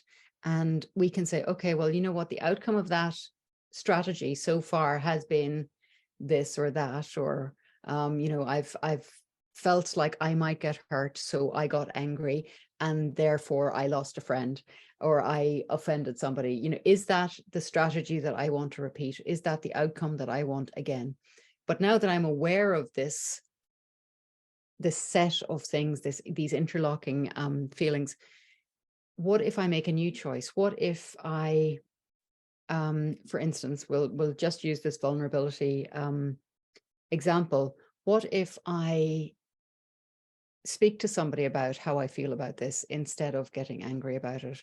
What if I decide to think about this differently, or ask myself different questions about it?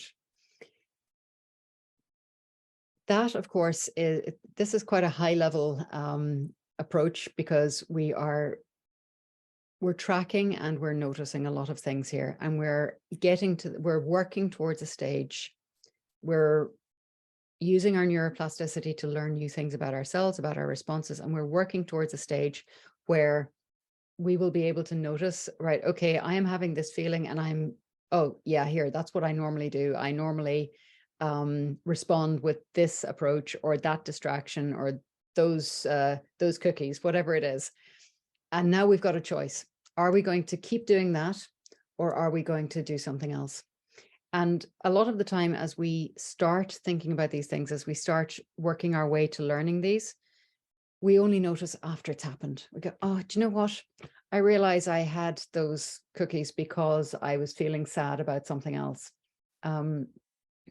But this is the way that learning curve goes. We're kind of closing in on the situation, and eventually we notice it as it's happening, and we might catch ourselves and go, actually, do you know what? I want to do something different this time.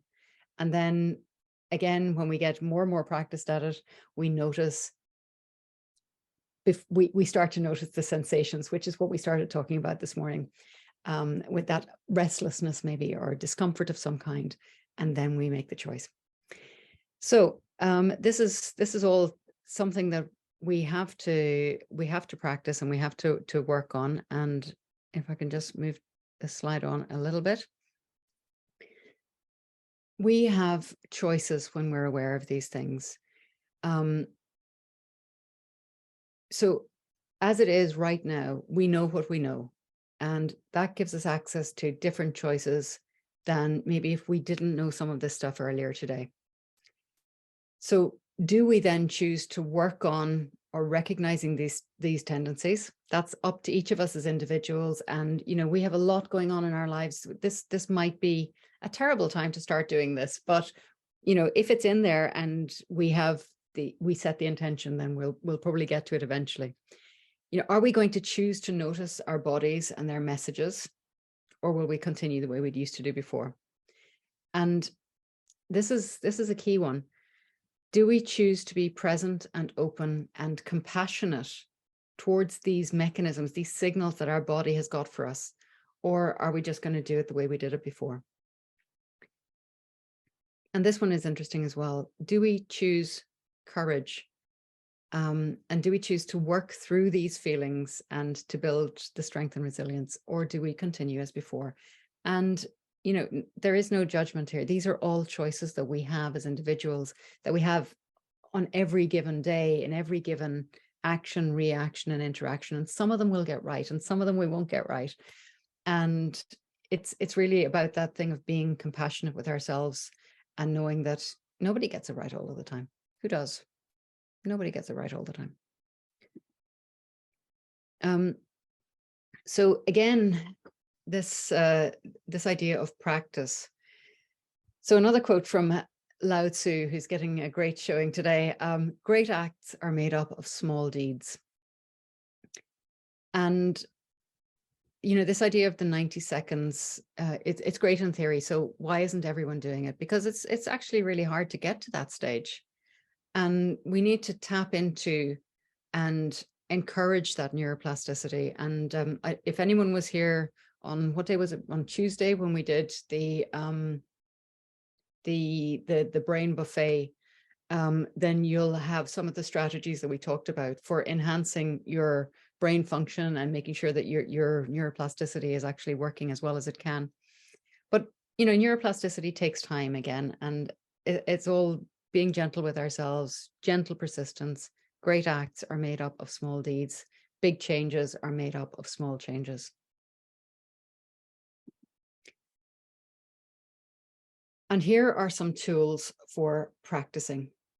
So the ABC method, and this one, I love this one because I know that we have a lot of people here, and English may not be your first language, so forgive me. We have to use this because it's the one we've got. But ABC, the first three letters of our alphabet anyway.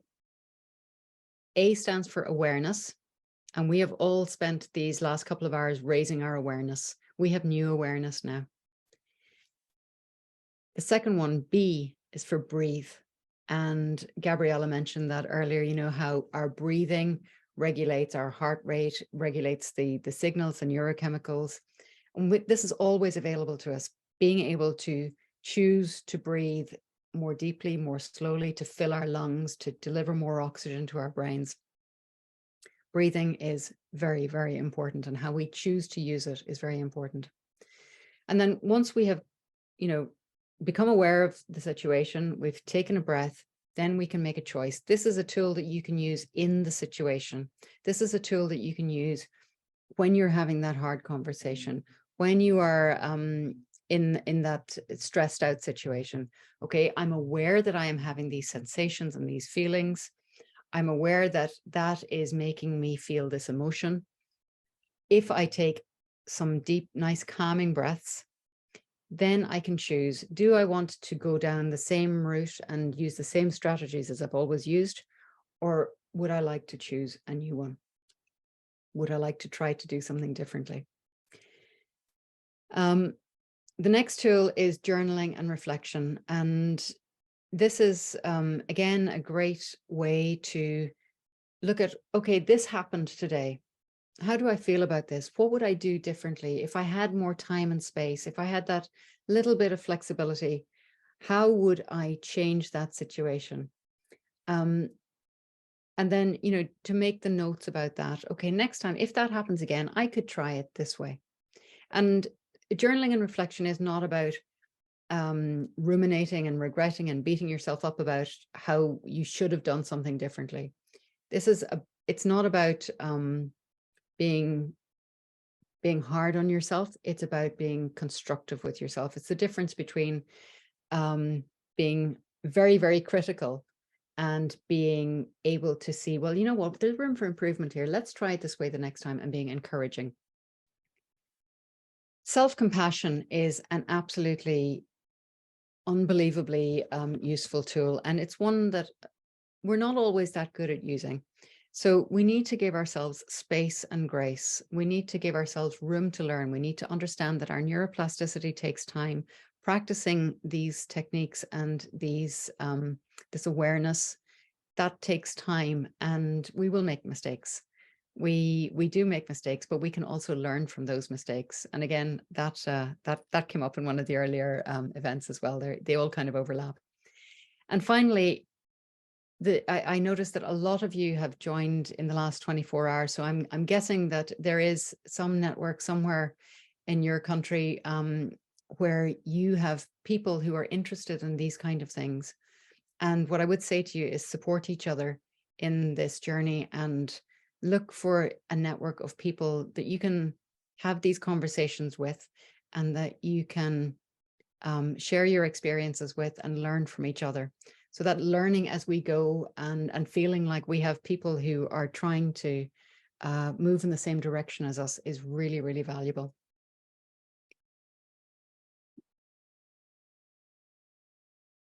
And finally, and you have been so great, guys, getting in the comments and sharing your thoughts and your insights. So I would really like to open it up to you again and ask you these questions. Today, what have you found most surprising? What parts of the information do you think have been most useful to you? And what are you still curious about? And these questions will help us to understand what your experience has been today, but also to know what we should think about for future, what we should also prepare for in order to share as well some more events. So we'll take a few minutes, and I'll leave the screen share on, I think, just to prompt those, because they get lost very quickly if we put them in the comments. Gabriella, can I ask you if there's anything that's that I've missed, anything we need to add, anything that's come up for you as we've been talking about this? Not for now. I think, as you said, this was about awareness. This was about a little bit of knowledge, getting to the awareness, and understanding a little bit more about our brains. And it's all about practice and just starting off or continuing the journey wherever you are and adapting to your own speed. There is no comparison here. Because we all are different. We are all different. We have all different stories behind us. We have a different bag, and just trust yourselves. And dare to review the strategies, and just dare to get better every day, even if there are mistakes on the way. That's it. Yeah, I love that. And just that last point about daring, Gabriella. And I remember a lovely lady that I worked with a few years ago, and she knew that she wanted to make these. She was thinking about these things, and she was trying to do things differently in her own life. She was trying to change these patterns that she had in her own life. And that network that I mentioned, having these supportive people who understand what you're trying to do is so important. And sometimes the people that are closest to you, sometimes our family, the people that we live with, they don't necessarily understand this process that we're going through either. And one of the things that she said at the time, I remember her telling me that she felt like her family was actually making fun of the fact that she was trying to be a better person and trying to do things differently. So that's just something that we do have to be aware of, I guess, that sometimes if we are changing, that's uncomfortable for other people too. So having that network of support is very, very helpful. Yes, it's change for them and change for the brain. It can be a threat. So we just have to deal with that. So it means that on a certain journey, we are a little bit ahead of the others in that sense. Yeah. Useful. Ines, thank you so much. So Ines says that it's surprising how difficult it is to describe the body sensation. Yeah, this is this is like when we try anything that we don't regularly do, it can be a little bit more difficult than we expect. It's like, if we look at a dancer and it looks so easy to them, it's because they put a lot of practice into it. And we maybe haven't we maybe haven't done quite the same. But we have neuroplasticity. We can learn. These comments go so quickly. Let me see. Actually, do you know what? Ines, do you mind if I ask you to come off mute, and because everything is just scrolling back up very, very quickly, and we can maybe just use the hand symbol. If anybody wants to come off, I will stop sharing so we can see everyone.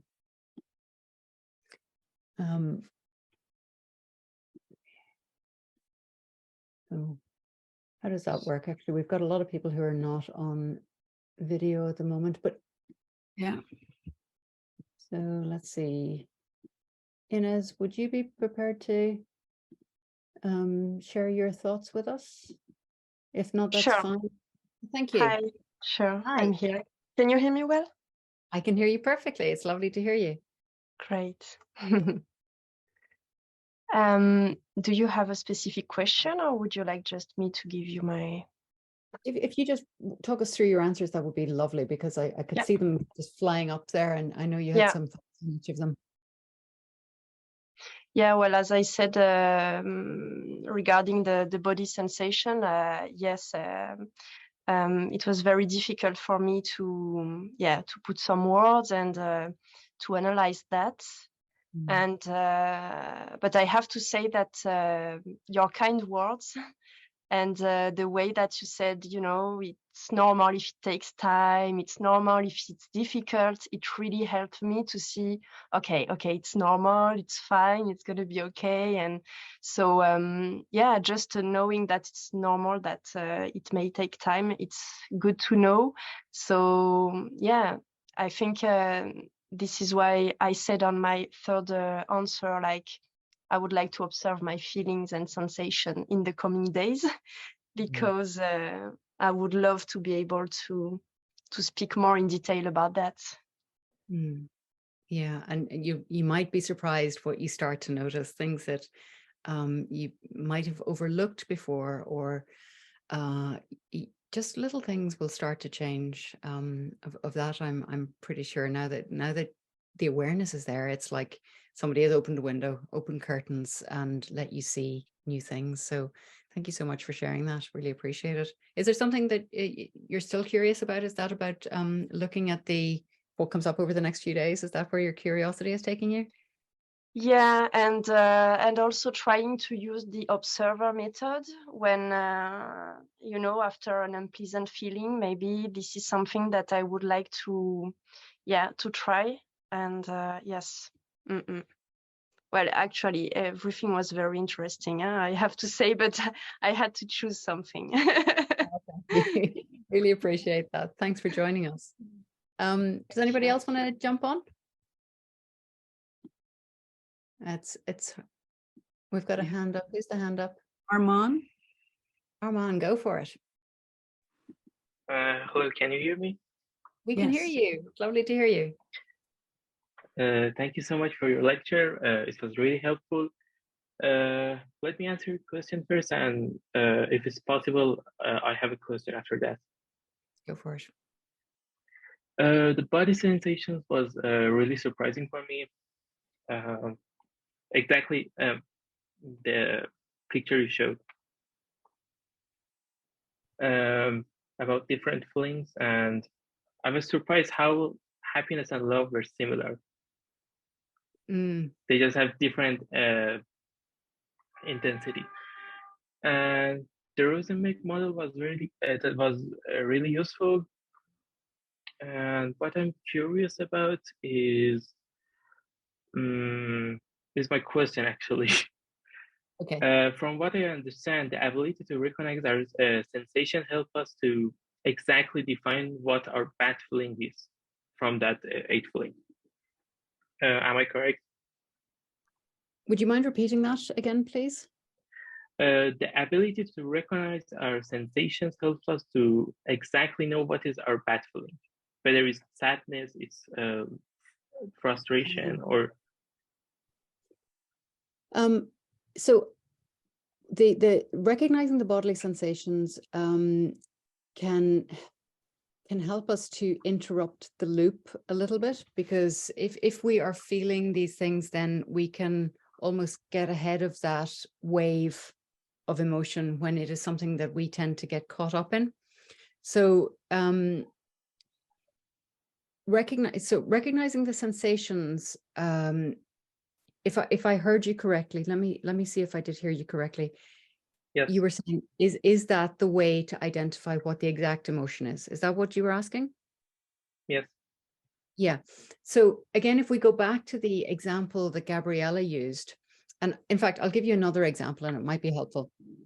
So Lisa Feldman Barrett, who is the scientist that we were talking about, she created this prediction loop model. She talks about how our sensations come first and then we interpret them as emotions.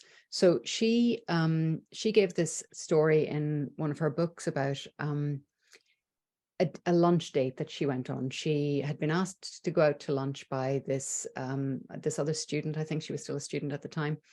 And she didn't really want to, she wasn't that interested in this guy, but she went on the lunch date anyway.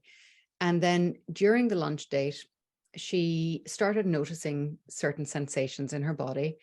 And she thought, oh, you know what, maybe I do like this guy, because she felt her cheeks were getting flushed as she was talking to him.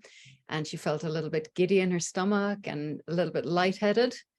And she thought, oh, wow, maybe I underestimated him. Maybe I really like this person. So she accepted another invitation to go on a second date with him, and they parted ways, and she went home. And as soon as she got inside her door, she threw up and spent the rest of the week in bed.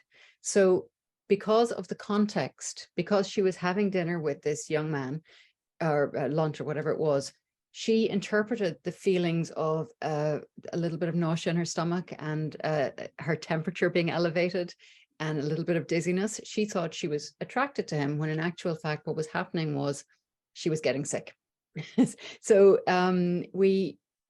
the context that she was in was that she was sitting opposite this guy who she might or might not have been interested in, and she interpreted these sensations incorrectly in this instance, because what was actually happening was her body was telling her, yeah, you're getting sick. So the sensations themselves are not necessarily the key to the emotion. The interpretation is where we generally come down, the situation and the and how we interpret that. You know, some people will be faced with a situation that others might consider very scary. For instance, a bungee jump. So one person might think that that is the most terrifying thing ever, jumping out or jumping off a bridge or something with just an elastic rope on your legs. But somebody else might really, really enjoy that and find that very exciting and very stimulating. Does that help? Does that clarify? Yeah, sure. And one final question. Are you going to host more events after the Brain Awareness Week? Oh, absolutely. Yes, we host monthly events actually. So you would be very, very welcome to join us. And we normally we'll have a little slide with the website address and so on. But if you just go to our website, you can if you sign up for the membership, which is completely free. It's really just so that we can keep people updated with the events that we run every month. Thank you so much. You're welcome. Thank you. Now, anyone else want to come on and share your thoughts for today? We do have some time. We can take some more questions. If we missed any in the conversation, I'm sorry. I can just come on. So there was Sarah who said, thank you so much. What I'm curious about is knowing some practical examples of these choices, how they could be implemented in real life situations. Okay. Do you have one that springs to mind, or? So for me, the question is, are we talking about the tools? Because I don't know which choices are we talking about, because the tools are the journaling and the ABC method. Do you know? Because I can't. Maybe Sarah can clarify if she is in a position to jump on. Yeah. If not, maybe I can talk a little bit about a choice situation. So say, for instance, we have someone that we regularly interact with, and we know that habitually this interaction has gone the same way. We perceive them as, for instance, a difficult person.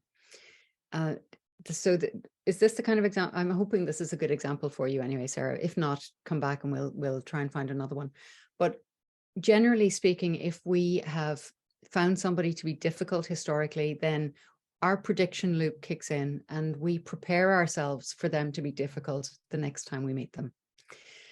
So this is where we have the choice. If we know that we are going to be having a conversation or a meeting or whatever it is with this difficult person, we typically will prepare ourselves to go into defensive mode from that. We don't want to be attacked. We don't want to be, we don't want the hassle of having to deal with these difficulties.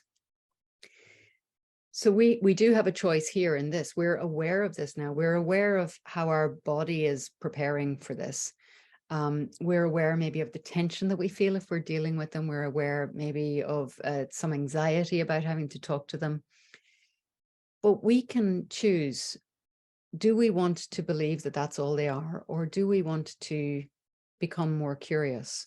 Do we want to engage with them differently? Do we want to change something about how we approach the situation?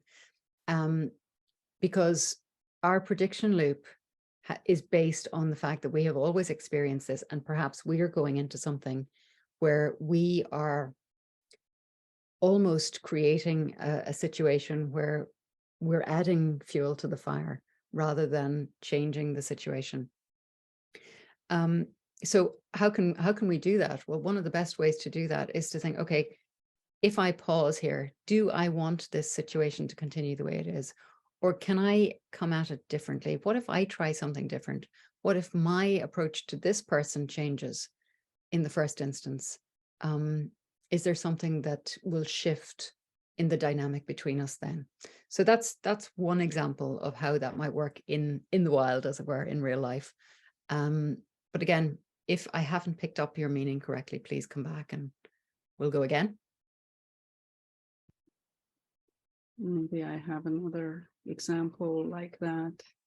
For every different context, I just traveled back by plane, and actually I had a very tight schedule, so with a train to catch. And then I learned while I was sitting on the plane that they are waiting, we are going to wait on the tarmac for 30 minutes because there are strikes in France. And I felt immediately that, oh, damn, I got angry. Oh, because I caught the train, I caught the plane, but now because we are just on the tarmac, I started to feel this change, which I translated as an anger. And then I said, wait. Sorry, Gabriella, can I ask you, what were the physical sensations that you felt? Yes, the physical sensation was some heat, and this heat started from my stomach and going up to my head. And before I know, I stayed with this feeling, and I just stayed with this feeling, and I translated it, interpreted it as anger. And now I said, wait a second, breathe in, breathe out.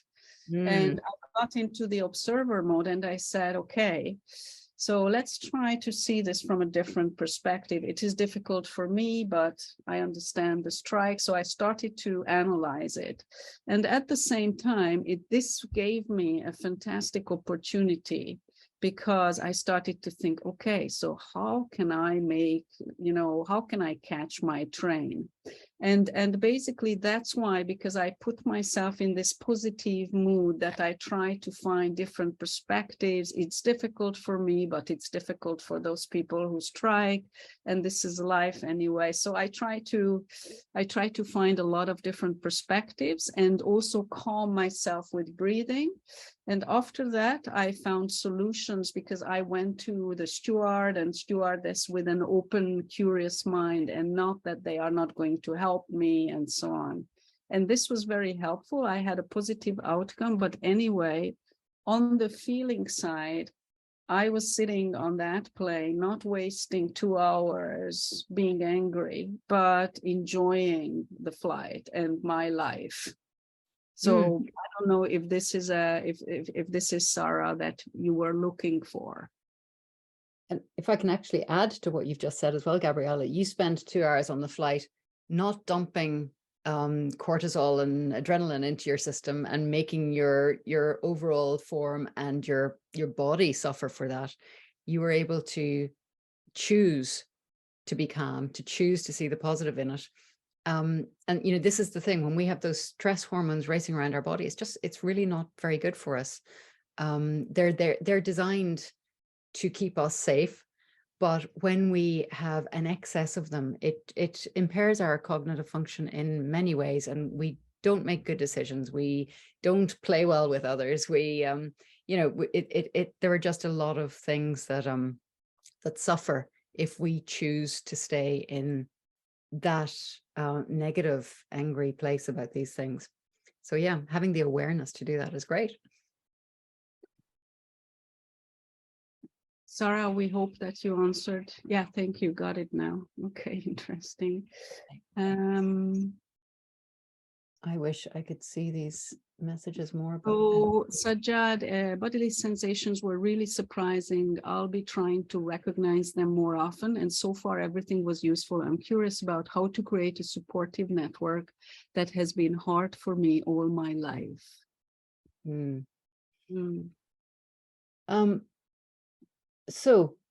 Well, as a first step, Sajjad, we would love to invite you to come back to more of these events. And we do have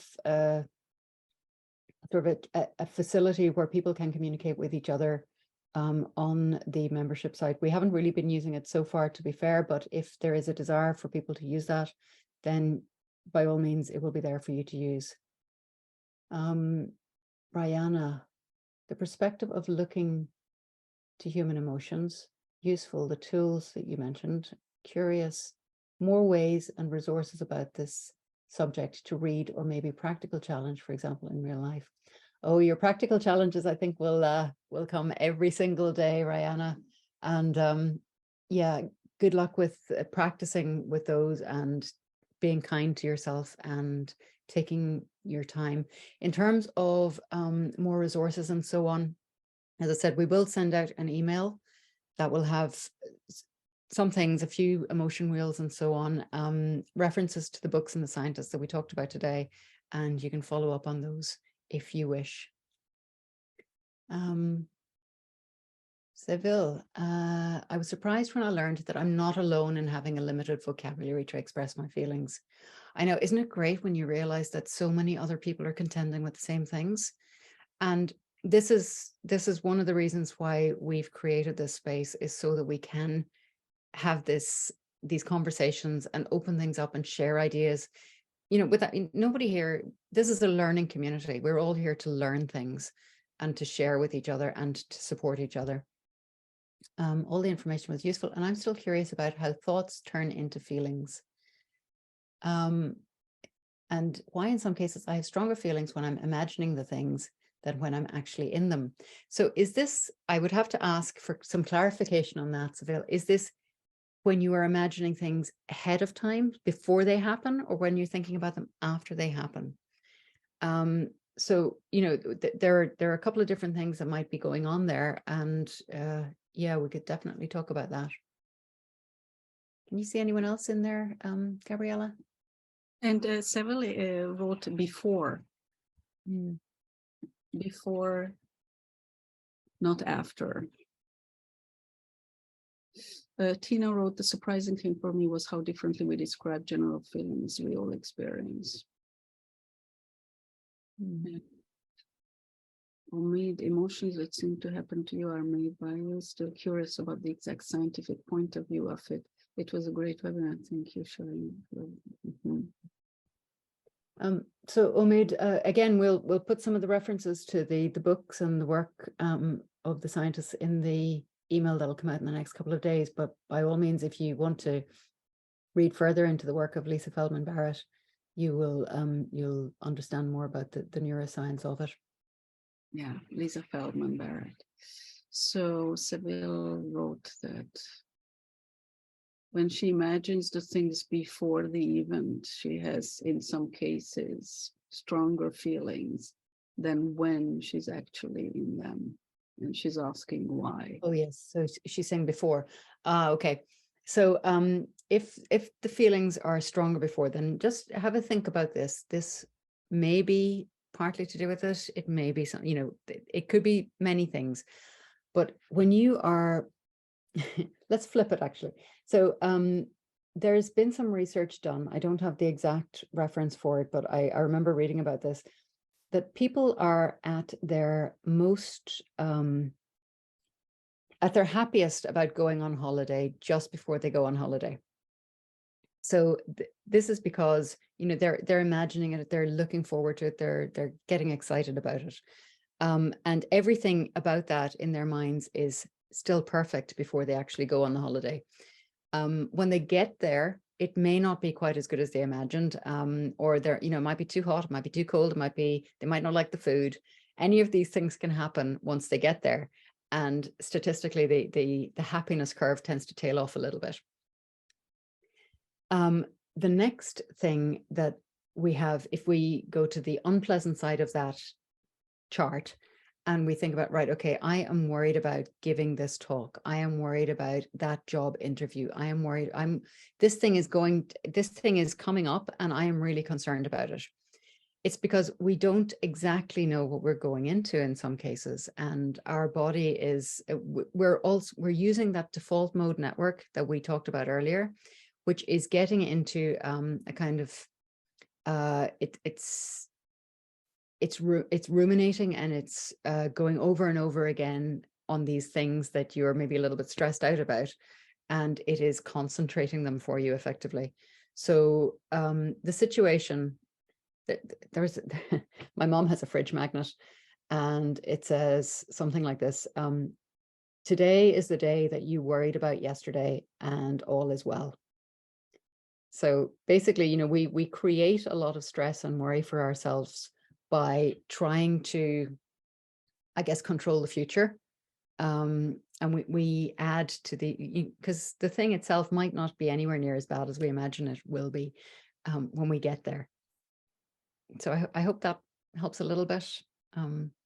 So sometimes also, I think somebody mentioned that they have something similar, but in terms of, you know, the event is over and then they feel worse about it. And again, if we can think about this in terms of the rumination that the default mode network does, and how it, you know, it starts to regret and maybe sees different things, and like, well, you know, the situation itself wasn't that bad, but you know what, it was really unfair that they did that. And then we start thinking about how unfair it was, and that, you know, we're dragging that emotion into it when we maybe didn't feel that or think about that at the time. So that's how things can build up and become more complex and become, I guess, feel like they're stronger after the fact than they actually are. But again, are we going to stay in that, or do we want to maybe notice those physical sensations and then take that observer mode and see what happens?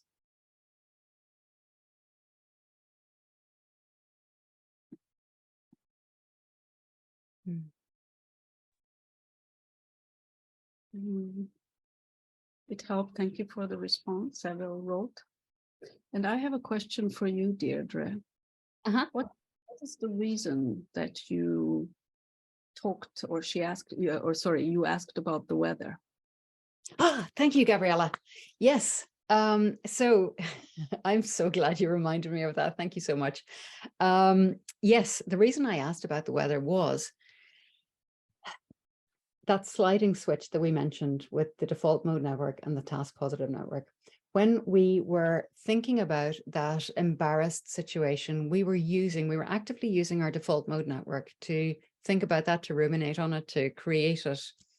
And in order to stop that, to turn that off, we needed to slide it across into the task positive network. And for you to think about, right, oh, hang on, what is the weather out there today? And to write in your answer, you had to operate in your task positive network to do that. So that was the reason. It was like sliding a switch.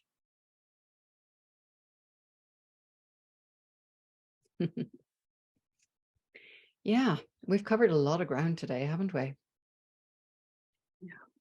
Yeah.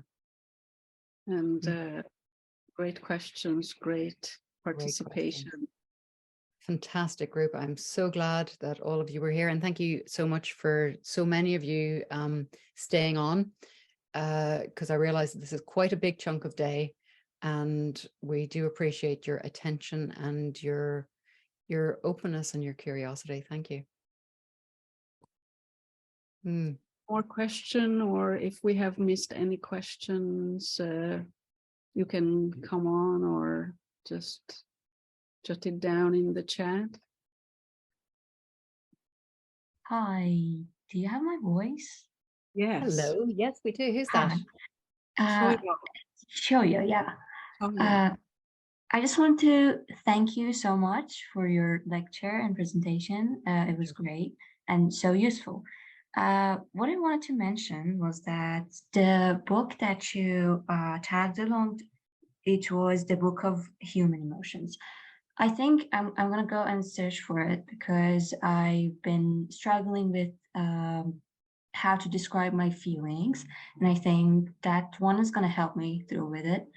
Also, I had this question for going to the observant mode and the difference of it between being the observer and intellectualizing your emotions. Because most of the time when you're intellectualizing your emotions, I think you're distancing yourself from that subject. So I wanted to know how to manage that. So that's a great question. Do you want to start on that one, Gabriella? No, not Okay. because I need to think about this, because this intellectualization of emotion, I must confess, I'm not sure I grasp the idea. Is Well, this suppression or? this is, yeah, it's like a term that they use for trying to look at your feelings, like, I mean, like having a view of Oh, your feelings. Mm. Yeah. oh, I see. I mean, if what I have something to say, but Deirdre, you can go ahead. Okay, so one of the things that we've been doing here, and one of the things that we have been talking about as part of the observer mode, is staying open to what happens and noticing what happens. We're not passing any judgment on what happens. And I think, correct me if I'm wrong, but I think that if we are intellectualizing something, we're analyzing it and we're deciding what it is and what it isn't. Whereas with this, we're just allowing it to be what it is. Does that start to distinguish between the two things? Yes, but what I was wondering about was that sometimes does it happen that if you're intellectualizing something, you're distancing yourself from actually experiencing your emotions? Yes, I think it might. Yeah, for me, what came up, it's when I heard this intellectualization, it seems the logical, there is the classical view, there is logic and there is emotion. So this is what came up for me.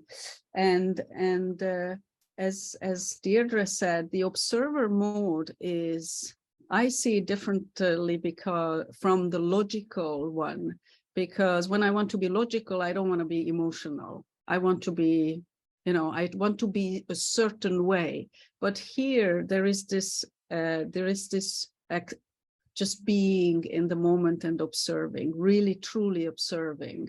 This is what is happening to me. Because what is happening to me now, it is based on my physiology and based on my experiences, past experiences. So I just observe, this is the impact. And then after that, I'm trying to make decisions and not to interpret it as an emotion. Or even like me, I interpreted on the aeroplane, but I said, okay, I went back. I always go back to the physiological reaction and try to open up new doors. So I think that's the observer mode, that you accept it is what it is. I don't know if Shoyo, if that, what do you think about that? And we can't hear you now if you are speaking.